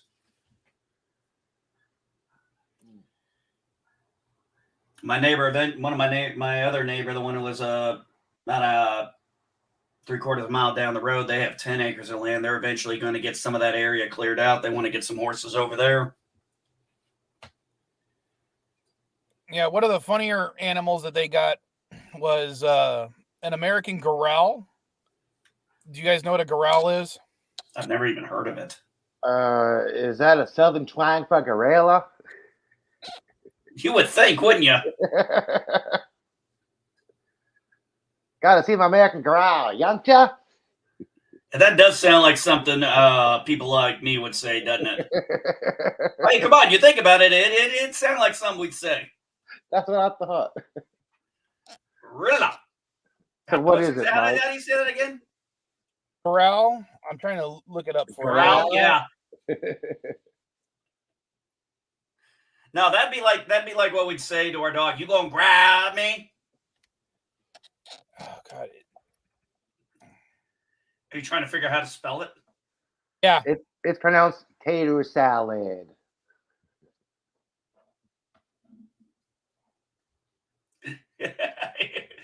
Don't look at me, man. I can't spell worth a shit. Hey, I spelled nice Hell, with we're an N. American. We can't speak English worth a shit. Well, I know there's an H in there somewhere, and I'm trying to freaking find it. Well, wait a minute. I forgot. Wait a minute. 3 of us speak American. 1 of us speaks New Yorkese. Hey,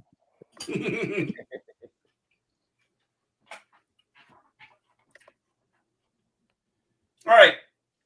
Bird, I swear to God, I'm not getting anything political. I am just curious. Okay. I see new stuff about, things going on in New York City. I'm just curious. How are things from your perspective, the fact that you actually fucking live there? it's a disaster, and there was any way I could leave New York City, I would have. Same here, dude. With San Francisco, same here. Well, the difference, though, Elihu, is that you probably voted for the politicians who won, whereas I voted for the politicians who lost. Actually, I did not vote for Gavin Newsom for governor. I did not vote for him because I used to work with him when he was supervisor and mayor. I know what kind of guy. I know what kind of person he is, so I did not even vote for him. Did you vote for anybody? Yeah. Okay, like I said, I was not trying to get political. I was just curious how things are going because all I know is what I see on the news and stuff, and I try to catch a few local things. But you live there, man, so I want to hear from a guy I know who actually lives there. San Francisco is worse than New York right now. Okay. Mm. The mayor spent $6 million on tourists instead of actually housing the homeless and cleaning up the streets. Like that's a waste of $6 million. We're spending all our money on housing migrants and inviting more to come when the people of the city are going crazy because we have nowhere to put them. We have no money. We need money for everything else, and he's still inviting more to come. Yeah, and I don't know what he was thinking when he said those comments, but I was like, whoa. I was not expecting that from the New York City mayor. All right, I finally found a picture. Oh, you finally figured out how to spell it? Is it a picture of you? This is a goral. That's a crocodile. Well, it's in the same family, but that's close enough. Yeah, look at the nose. It's a crocodile, not an alligator. Well, specifically, they're called gorals, spelled Gharial, and apparently, someone was keeping one as a pet illegally, and the ASPCA took it, and we were trying to take care of it. Rich had just finished building a koi pond, so we put it in the koi pond. It's going to kill the koi. It proceeded to eat within the first 48 hours $2,000 in koi. I'm sorry, but what type of idiot puts that in a koi pond? Do you not know what's going to happen? You put a fucking crocodile in a bathtub. Hello. How about you fucking shoot it? You put it out of its misery. It would have been illegal to shoot it. Well, it's going to be illegal to put in a koi pond. But the one we had was only about 6 feet long, and so you only eat $2,000 worth of koi, yeah. Which by fact is like one koi. Koi are not cheap. Well, these were not the expensive versions of koi. These were cheap ones. But then that's a whole lot of koi. We got rid of it pretty fast, but for a time being, we had basically, a dinosaur living on the property. Were you high? I didn't smoke weed, but almost everyone else on the property did. Yeah. See, that's a problem. Everybody would be high on weed. But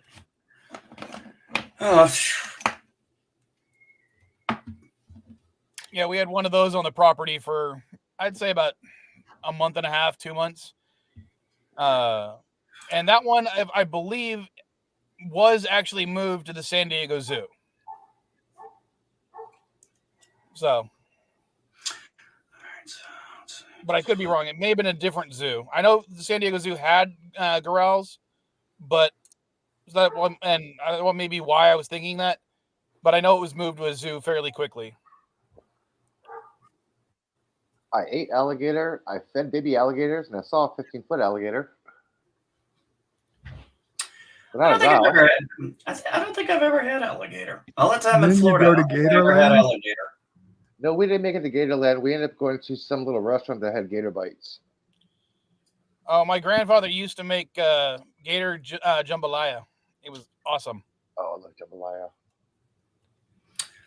Yeah, I'm starting to think. I don't think I've ever actually had gator. I think it's one that's been on my list.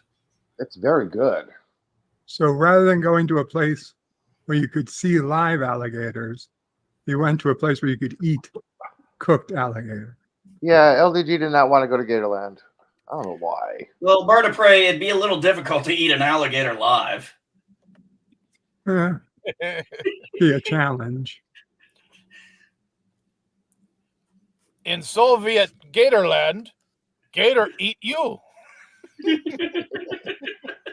They did Actually, put gator there. That's a lot like American Gatorland. I mean, I wanted to pay extra to feed the gators. I mean, LDG didn't want to go. LDG didn't want to go. Yeah. LDG so LDG ruined your Florida tourism experience. You should write to Governor DeSantis and tell him that LDG is a bad Floridian. Yeah, just go to Governor sent LDG, I assume you're listening. DeSantis .kkk. Oh, go fuck yourself with that bullshit. What, you didn't see the overpass on the way to Disney World? With that bullshit, Mike. Wait, you didn't see the overpass on the way to Disney World? Wow. Yeah, there's plenty of people. Yeah. Everybody saw the one. Yeah, everybody saw all 5 of those fucking morons. Oh my God! Yes, you actually found. Oh my God! After all these years, you actually found a couple of white supremacists somewhere in America. A couple. Well, I mean, I could tell you where they were all at. They were all at the 20 riots. Oh wait, that was called BLM and Antifa. Oh wait, same thing. No, what? NB? No. And oh yes. You know you're wrong on that one. I don't care. I don't have to be right. Don't ever stop the left. Oh, don't even. There's LDG. And you just had to say LDG so often he showed up. Oh, I'm sorry. I'm sorry. You're right. The 2020 fiery but mostly peaceful.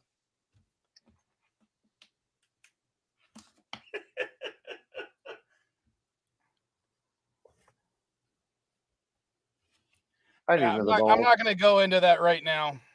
Hey, tell some of these people to get out of their cults and we'd all happy.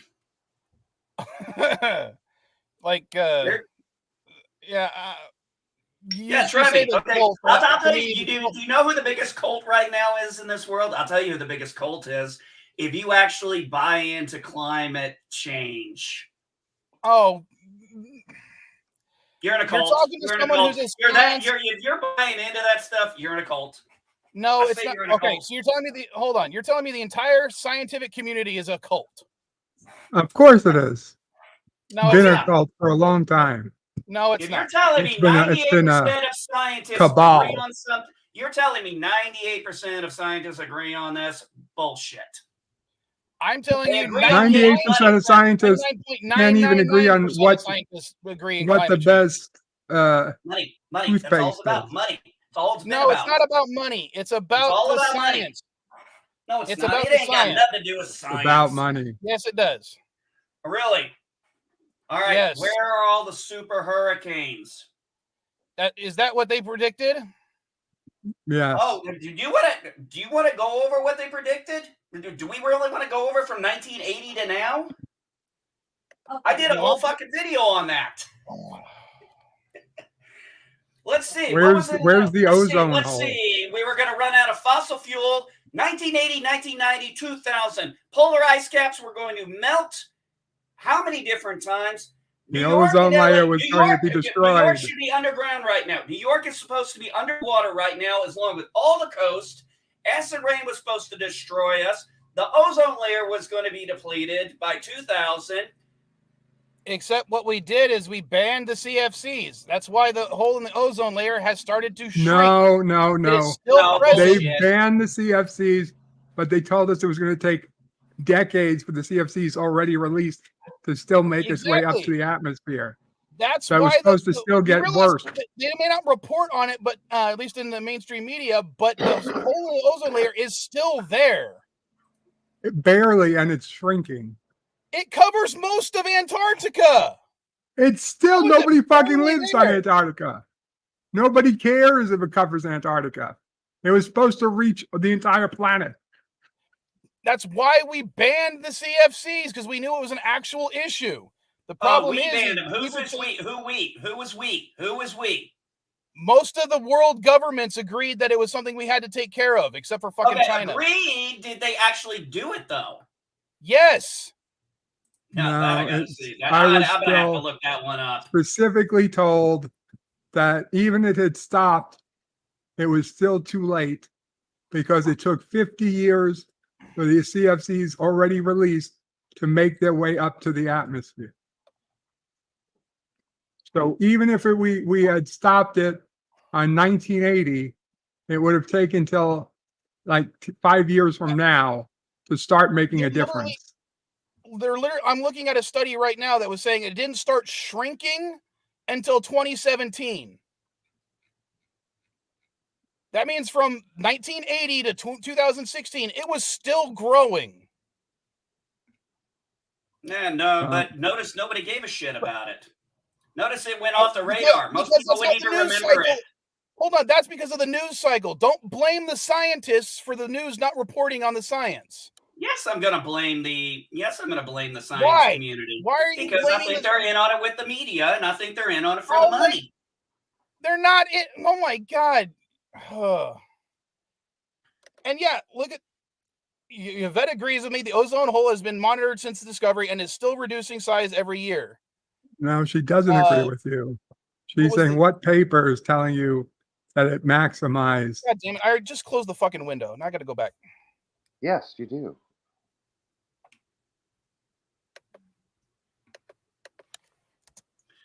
All right, let's see. Ice Age by 2000. Rationing in America in 1974 and again in 1980. New Ice Age coming 2020, 2030, also 2070.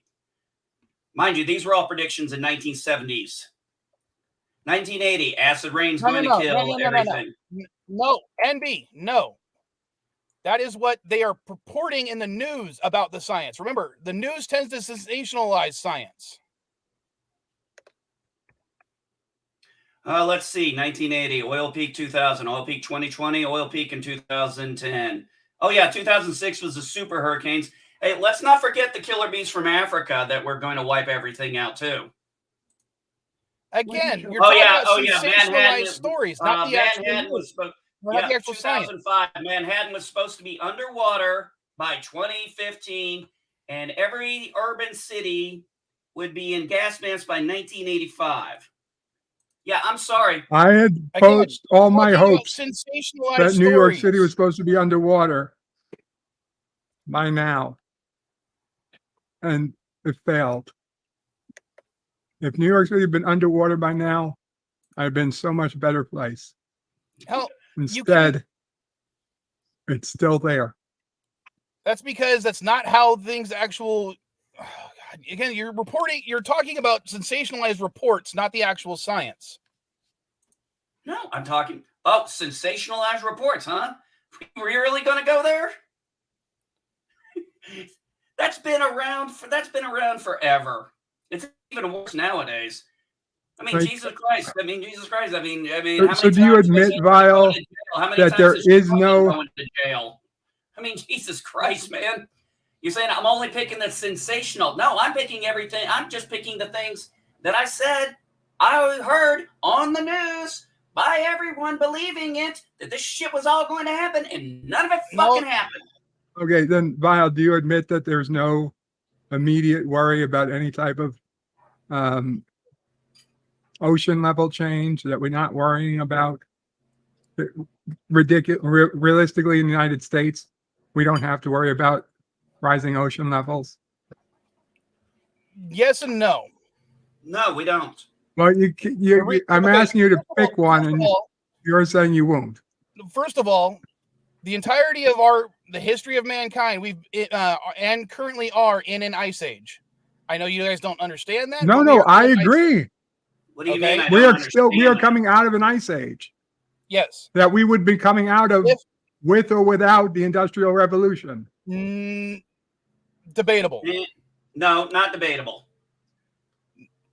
Except for You the just fact admitted that we've been in CO2 an ice levels are age. currently, hold on, CO2 levels and methane levels are currently higher than they've ever been, even in ice core samples for the last, what, 2 million Granted, years? I will grant you they're higher than they've ever been in ice core samples. But we don't know what they actually were compared to an ice core sample. We're assuming an ice core sample is a realistic depiction of what they would have been. That's not something we can prove. It's just of something we're assuming. Actually, it can be proven. I'm sorry, did you say we can prove I'm going to it? say this. I Yes, actually looked. We can prove the One of the actual biggest age of an things. ice core drill. One of the biggest things that I'm so sick of fucking hearing is the bullshit lie that there are more hurricanes and more destructive hurricanes than there have been in the past. That is a 100% fucking lie. I looked up the actual fucking history of hurricanes from the time they were recorded in America, went through the entire list, and guess what? Decade by decade, I noticed it was all about the same. You get about the same. You had the occasional where there might be a few more in that decade, but you'd have decades where there wasn't any category 5s, no. and then you'd have maybe 1 or 2. Category 5s did not relatively increase, have not increased from the time we started recording to now. The destruction is more because we've built more on the fucking place. That's exactly it. That's I mean, where I was yes, going with there's that certainly word. been more destruction from hurricanes because there's been more building for hurricanes to destroy. We every year we build more in the close to the oceans, and yeah, obviously, if you put $10 billion worth of infrastructure in harm's way, that's $10 billion worth of stuff to be destroyed that wasn't there 20 years ago. Well, take Hurricane Katrina, for example. And I mean, I've been to Biloxi, Mississippi. I was trained. I went and did training out there. So much of that shit was right on the ocean, right next to it. So when it all got fucking destroyed, yeah, it's like the devastation's horrible. It's like, yeah, if it hadn't been there, though, the shit wouldn't have been destroyed. Hey, I was in New Orleans when Katrina hit, okay? I know all about Katrina, trust me. That shit was... You can know about Katrina, but you don't know the causes of Katrina because you lived in New Orleans. Yeah, and I would agree, Yvette. I think that the amount of methane that cows are producing is also has a severe impact because methane is even worse than CO2. Oh, gee. Well, could we maybe just maybe, I don't know, call me crazy. Maybe, I don't know, maybe because there's 8 billion fucking people on this planet now, too?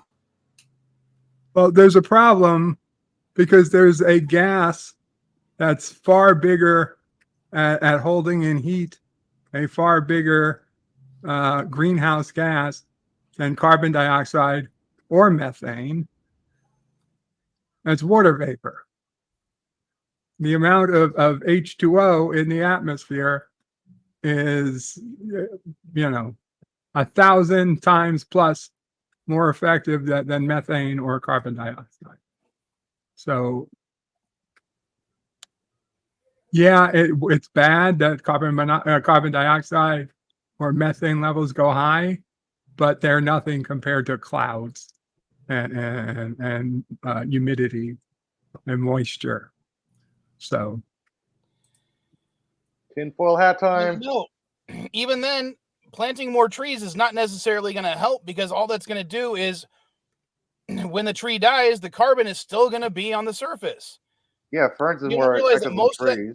remember, this carbon was underneath the crust of the earth. And now it's being released into the atmosphere. You need long-term storage. And the problem is there is no long-term storage if it's out in the atmosphere. You have to blast it to the sun. How? We put it all on a rocket and we launch the rocket into the sun.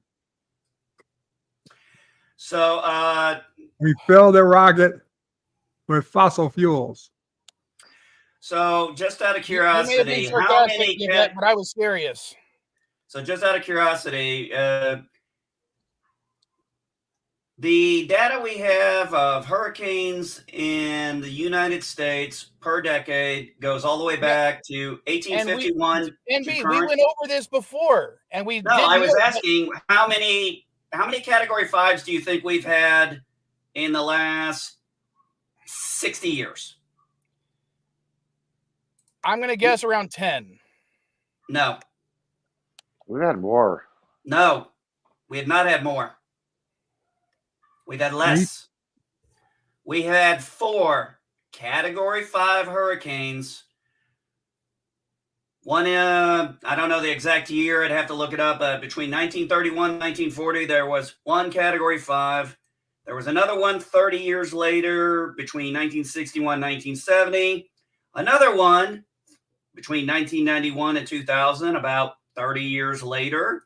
And the last one was between 2011 and 2020. We've had 28 category 4s, 64 cat 3s, and cat 2s and 1s I could care less about. All right, let's see. We've, according to the thing I'm looking at right now, category 5 since 1924, we've had 1, 2, 3, 4, 5, 6, 7, 8, 9, 10, 11, 12, 13, 14, 15, 16, 17, 18, 19, 20, 21, 22, 23, 24, 25, 26, 27, 28, 29, 30, 31, 32, 33, 34, 35, 36, 37, 38 since 1924. Where did you get that information from? Wikipedia. Yeah. Okay. I went to the National Hurricane Center and Center for Pacific Hurricane Center. I went to a Pacific website. hurricane. We need Atlantic hurricanes. Yeah. Yeah, not just Pacific, dude. Oh, Atlantic hurricanes? Wait a minute. I thought those. And let's see, from 1924 to 1950, there was 1, 2, 3, 4, 5, 6, 7, 8, 9. Okay, so there's 9 from 1924 to 1950. All right, let's see if I can From find the one for the. 1950 to 1975, so another 25 years, we have 1, 2, 3, 4, 5, 6, 7, 8, 9. Okay, so that on average, every 25 years, we're going to have 9. So let's look at between 1979 and 2000. We have 1, 2, 3, 4, 5, 6, only 6. So that's not too bad. We actually went down. You guys do Let's realize look at that from 2000 to today. 1, 2, 3, 4, 5, 6, 7, 8, 9, 10, 11, 12, 13, 14. So now we went up. you guys realize the National Hurricane Center says anything above a category 3 or higher is considered a major hurricane, not just a category 5. Well, I'm just counting Cat 5. Oh, thank you. All right, Mrs. Vile just brought me a treat. Coffee? Oh. No, it's a okay, remember she's trying to keep me alive. So this is a rice cake with imitation Nutella on it. Oh, styrofoam. Cool. Mm-hmm.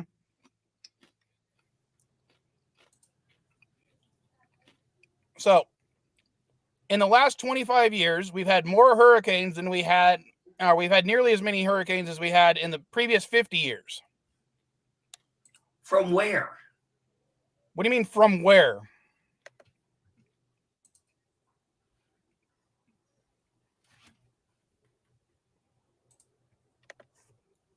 Oh, go figure that page ain't found. Are you're talking about on the Atlantic, right? This list is just Atlantic hurricanes. This is not including the Pacific, which they're called typhoons on that side, I believe, or southern hemisphere, because about 80% or so of tropical storms that form into those things are northern hemisphere. According to this, we've had 96 major hurricanes, 3, 4, 5 from Like I said, you're going off of Wikipedia. I'm going off of the actual government site.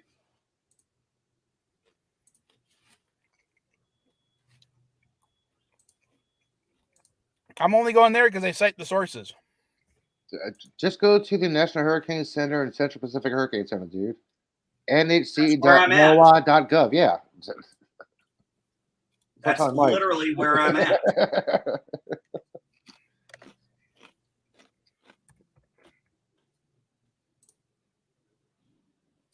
So, average per decade major hurricanes 5.6345. So, we average about 5.6 a decade.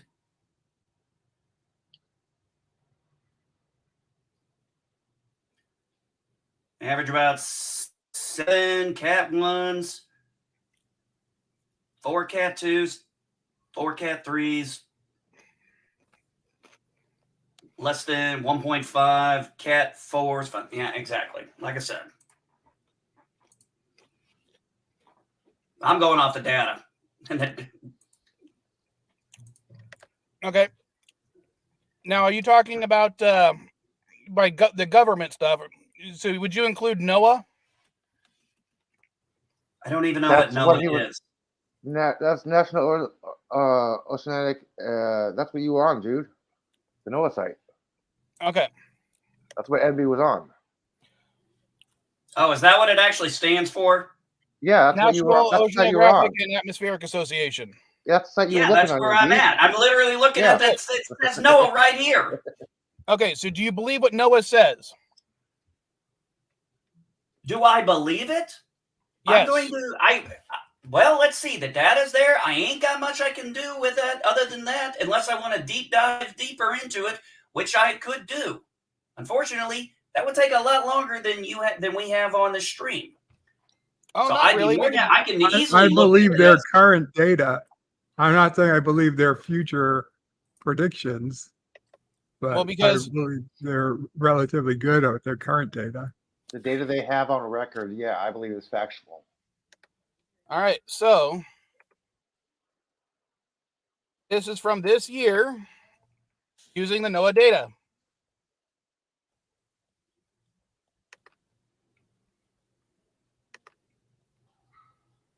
You want me to click on a website? Oh my gosh.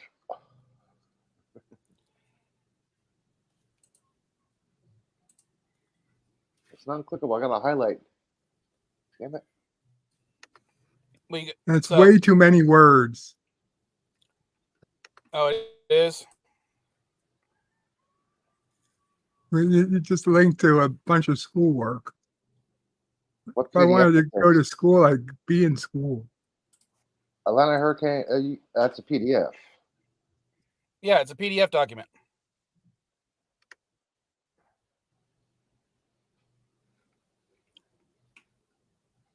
Okay, it's a PDF document.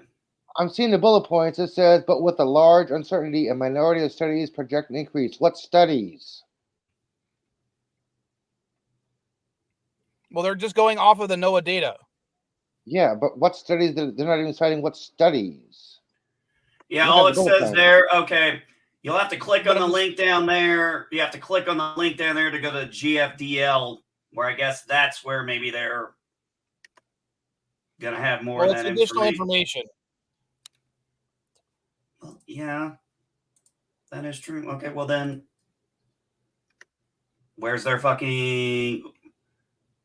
footnotes? They have hyperlinks. Yeah, they have links to journals in this article.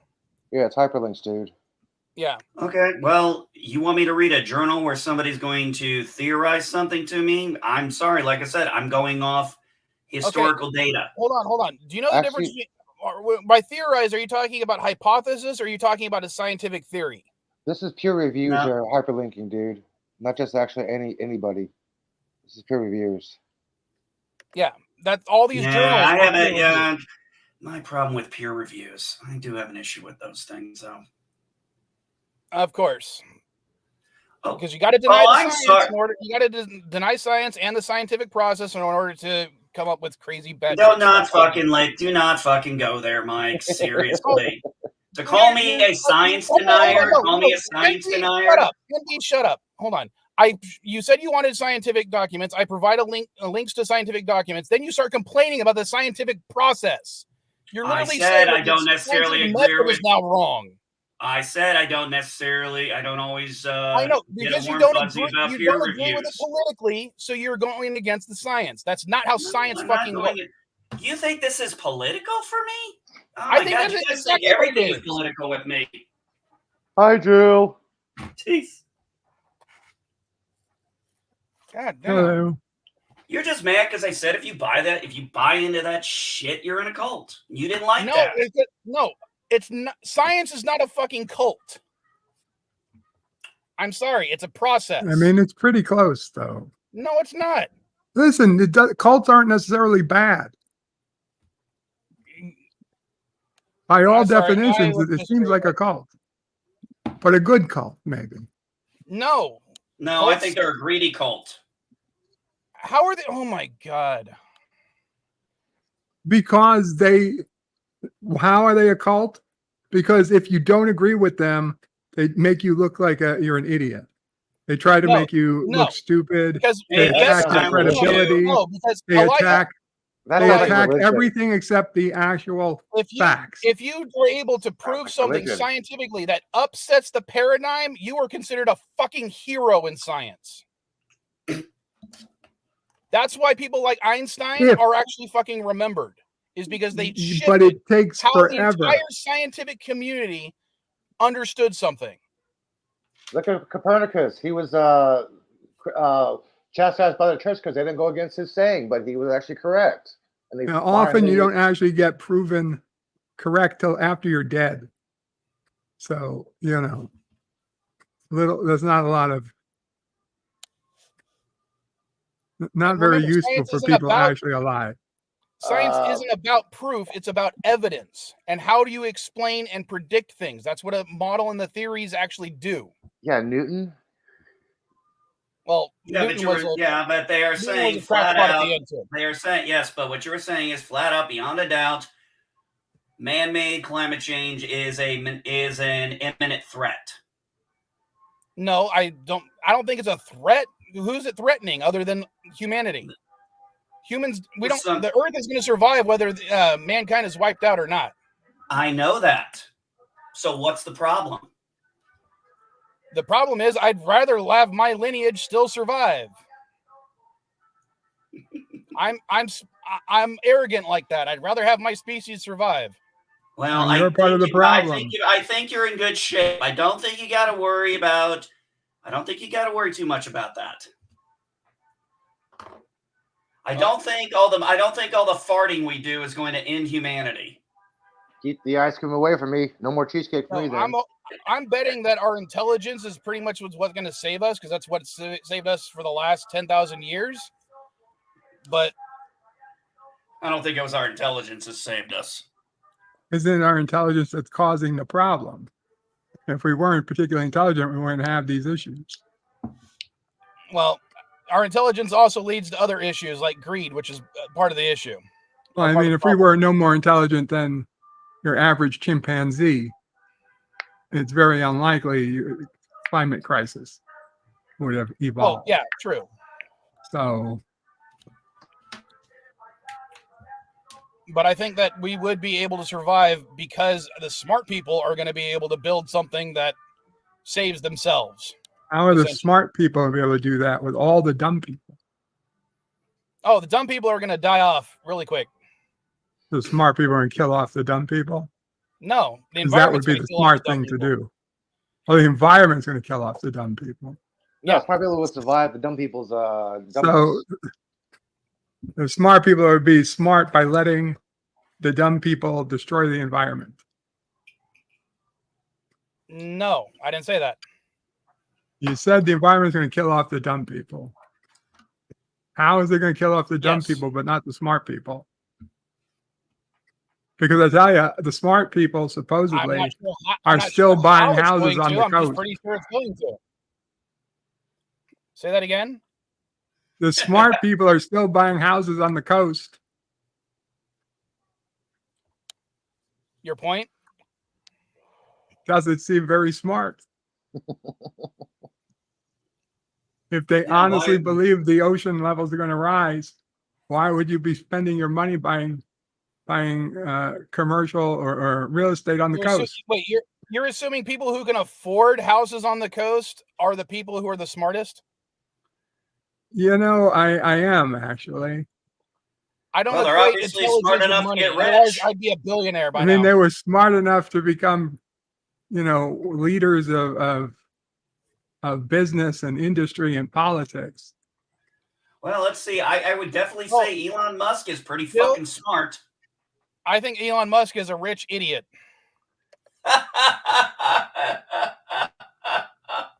He has intelligence, but sometimes he does not know how to use it. Being smart and being intelligent are two different things.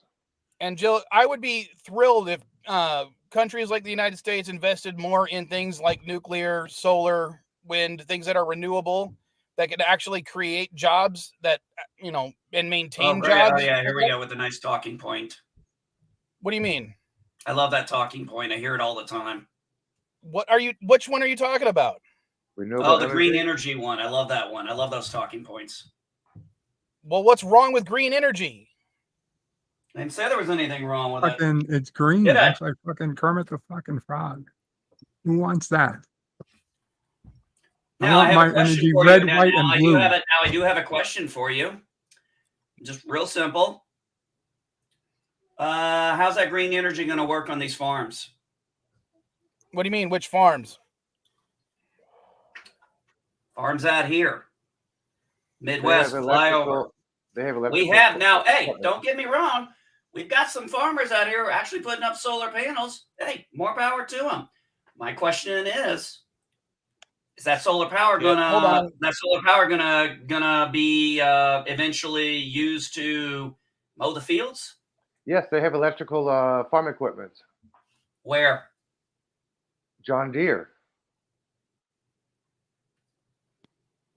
With batteries made out of rare earth metals. I don't know what it's made out of. I don't know. The batteries are come to power. You don't know what lithium's made. You don't know what lithium batteries are made out of? I'm not a chemist. Okay, sorry, I'm back. Okay, what about hold on. You're complaining about using batteries using rare earth metals. What about using water as a storage device? Where's the water-powered cars? No. As a storage device for energy. Okay, where's the water-powered storage device? I'm not talking about a dam. Bird, do you have a hot water heater in your home? No, I have a water heater. You don't have a hot water heater. You don't have a hot water No, I have no reason to heat hot water. Okay, but you have a water tank in your house that's filled that heats water. Yes. Okay, when the water or power is shut off, how long does it take for that water to get to room temperature, let's say? I would have no idea because I wouldn't use it because I want to save it. I'm sure it takes days. What I'm telling you is that water will stay hot for a very long period of time, holding in that thermal energy. Yeah, but that doesn't do me shit for electricity. Hold on. Imagine that on a large scale. Instead of using batteries, like lithium-ion batteries to store water, we use hot water to store that thermal energy. That thermal energy is not enough to power. What do you mean it's not enough to power? It's not enough to power farm equipment. You got to understand. What are you talking about? Energy is energy. As long as you have enough energy, you're able to power what you need to have powered. Okay, who's going to build the equipment? Who's going to build all these? Who's going to build all these things? My understanding, we don't And have I have a whole better lot question for you. I even have a better question. Where's the market? I'm not sure of what technology we have. Electricity. This freaking live stream is running on power right now. Yeah. What technology do we have? Where is the demand for the electric side? Hot water to electricity. It's called steam. I'm Steam saying power? it's No, an no, option no. that we could go look into. Steam, the water has to be above boiling. Okay, you can't take 10,000 gallons of 99 degrees Celsius water and boil it away. Let's see.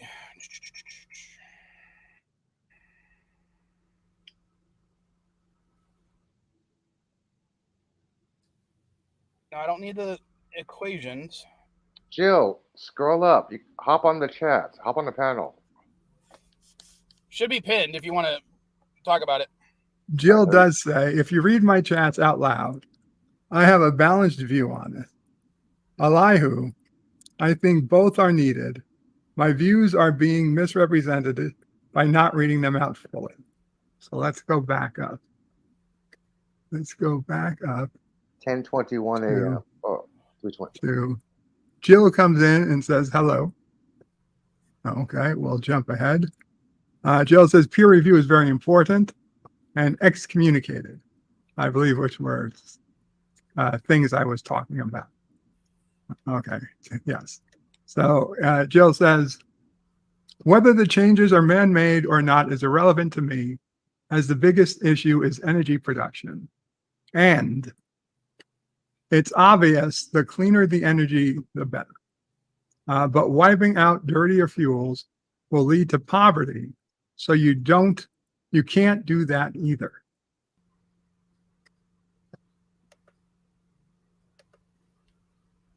Well, the production of the automobile made carriage production obsolete, so they found a new job. There's always new marketing. Well, think about this. We had the think about this. Why did everybody buy an automobile? Why did people start buying automobiles? Why did the carriage go out a bit? Why did the horse and buggy kind of go away? Because in the past, people traveled a maximum of 3 to 5 miles from their house. When the automobile was invented, people traveled an actual 20 miles, which expanded the territory, and people actually got a chance to see more of the country. It's like, And hey, what business also boomed from this? What did you need on those drives? Michelin. Gas stations. Yep. Also, you needed mechanics to fix and repair things. Mm-hmm. Whole new industry. And as we all know, that Exactly. things like nothing bad happened. Hold on, things like electric cars don't need fueling stations of any sort. We know that they don't need charging mechanics. stations. Where are they going to put the charging stations? You're going to put them at the gas station. I'm being sarcastic, NB. Well, if you look at but I mean seriously, when you look at the charging, say, listen, if you want to buy an electric vehicle, that's fine. I don't care. That is totally fine with anybody who wants to do that. In fact, I will be honest with you. For a lot of people who just normally commute to and from work, yeah, generally speaking, that might actually be something that, when it's affordable, might be something people could be interested in. Right now, there's not really that big of a demand in the market for it. You've also got to think, one of the things my friend had who had a Tesla was, when he would do his trips, because he'd do his road trips in his Tesla, is, he had to go to places where he knew that, there was a charging station. Lack of infrastructure. So until those have to become more viable, because, there's a difference there's a mentality, and I have it, where it's like, okay, I'd rather just stop at this gas station, get gas, and not have to worry about going another 40 miles to get to the nearest charging station. And it doesn't seem like there's a big demand asking for it from the public.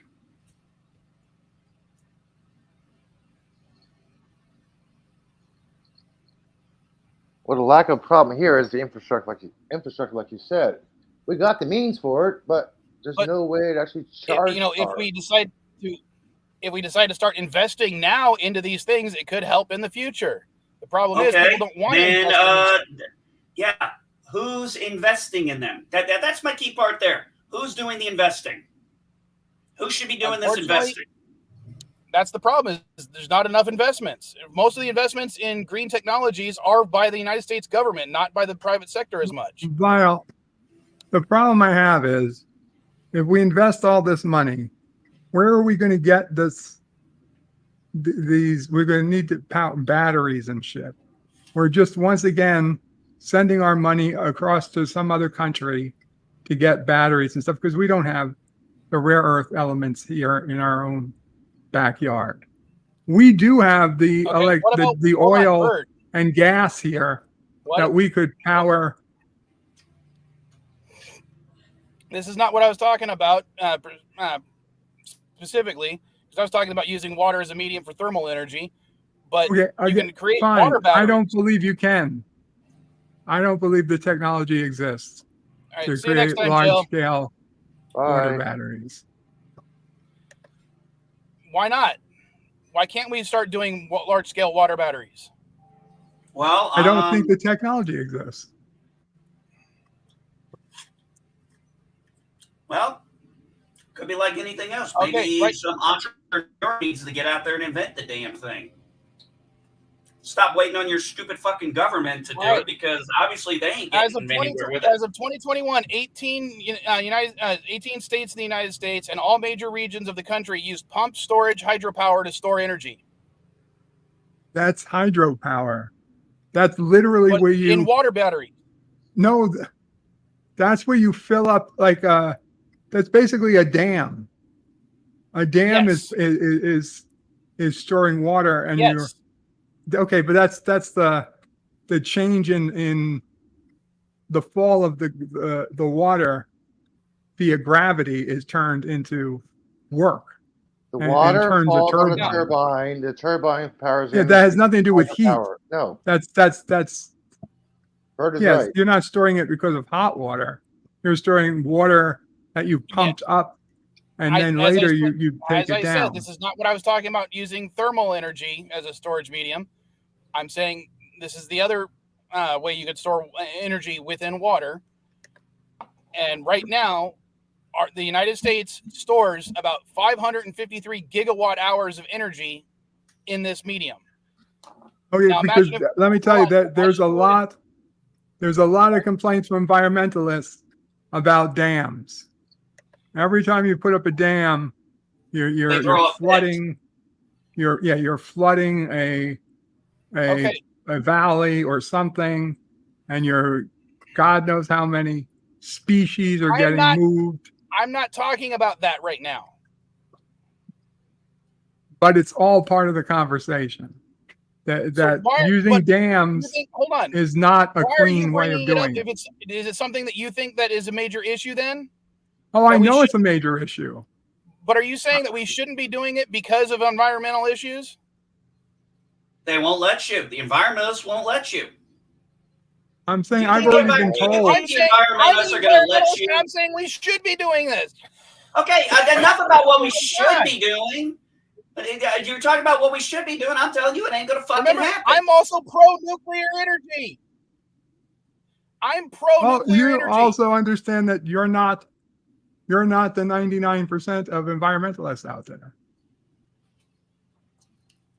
Because I would imagine that if we had a strong nuclear energy program that was able to use green resources like hydro, wind, solar as a enrichment program for the nuclear program, we could be energy independent fairly easily.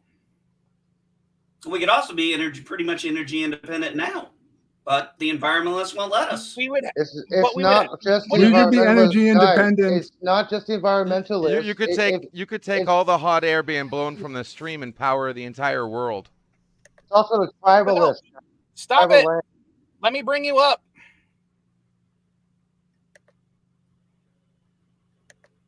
God damn it. I was trying to bring you up, LDG, and you kept screwing it up. That's what you get for giving him. Sounds like LDG. Hail, Kuroga. Hail on Kuroga. No, Joe said it right. Hurricane on Kuroga. And now he's gone entirely. Boo-hoo. Well, I was trying to say it's not just an environmentalist; it's tribalist. You got tribal land you got to worry about. That too. Mm-hmm. That too. Well, in one of the reservations we have here in San Diego, they get most of their power from wind. Well, congratulations to them. And I'm there's just other saying. signs out here. Not on a non-windy day. They don't. Well, that's why you have storage mediums to hold power when you need it. They don't. How do you know they don't? Because I know. No.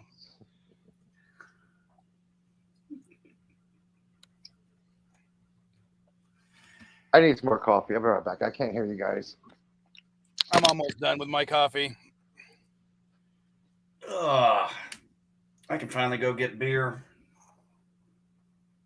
I had to wait till the store. I had to wait till noon.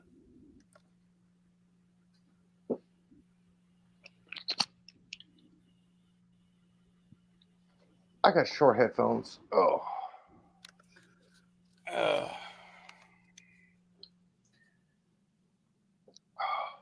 Yeah, I don't. Ugh. I'm the closest to no West Side down. Oh, man.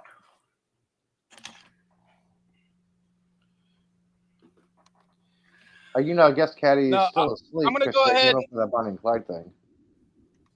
I'm going to go ahead and end the stream soon. Mostly because I'm almost out of coffee and my laptop's nearly dead. That'll do But it. I'm just going to end sharing one little bit of Schadenfreude.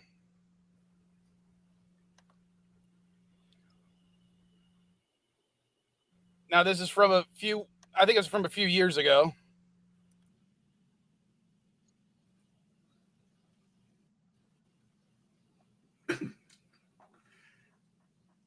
Just to note that the Kentucky Coal Mining Museum had to switch to solar power.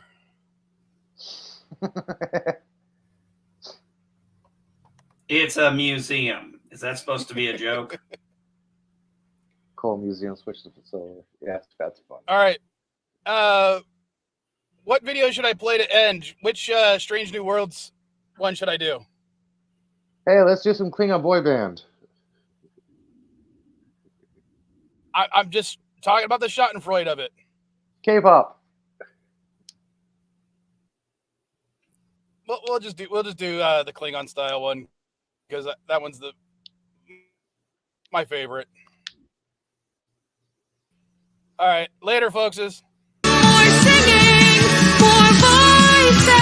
Hail the Klingons, hoorah!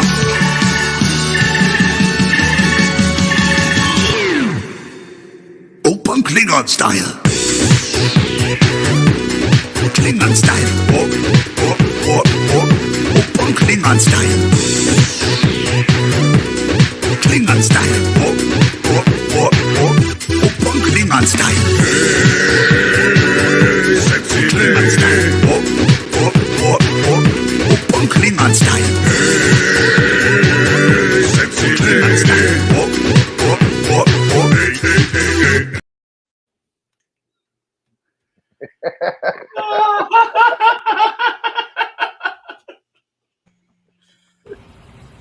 All right, you're 19 years old now. I figure it's about time you got one after all your complaining.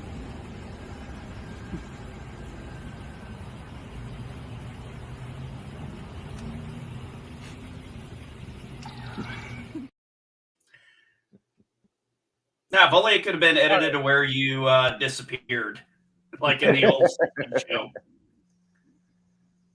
Maybe I got to tell you, it took me hours just to do that.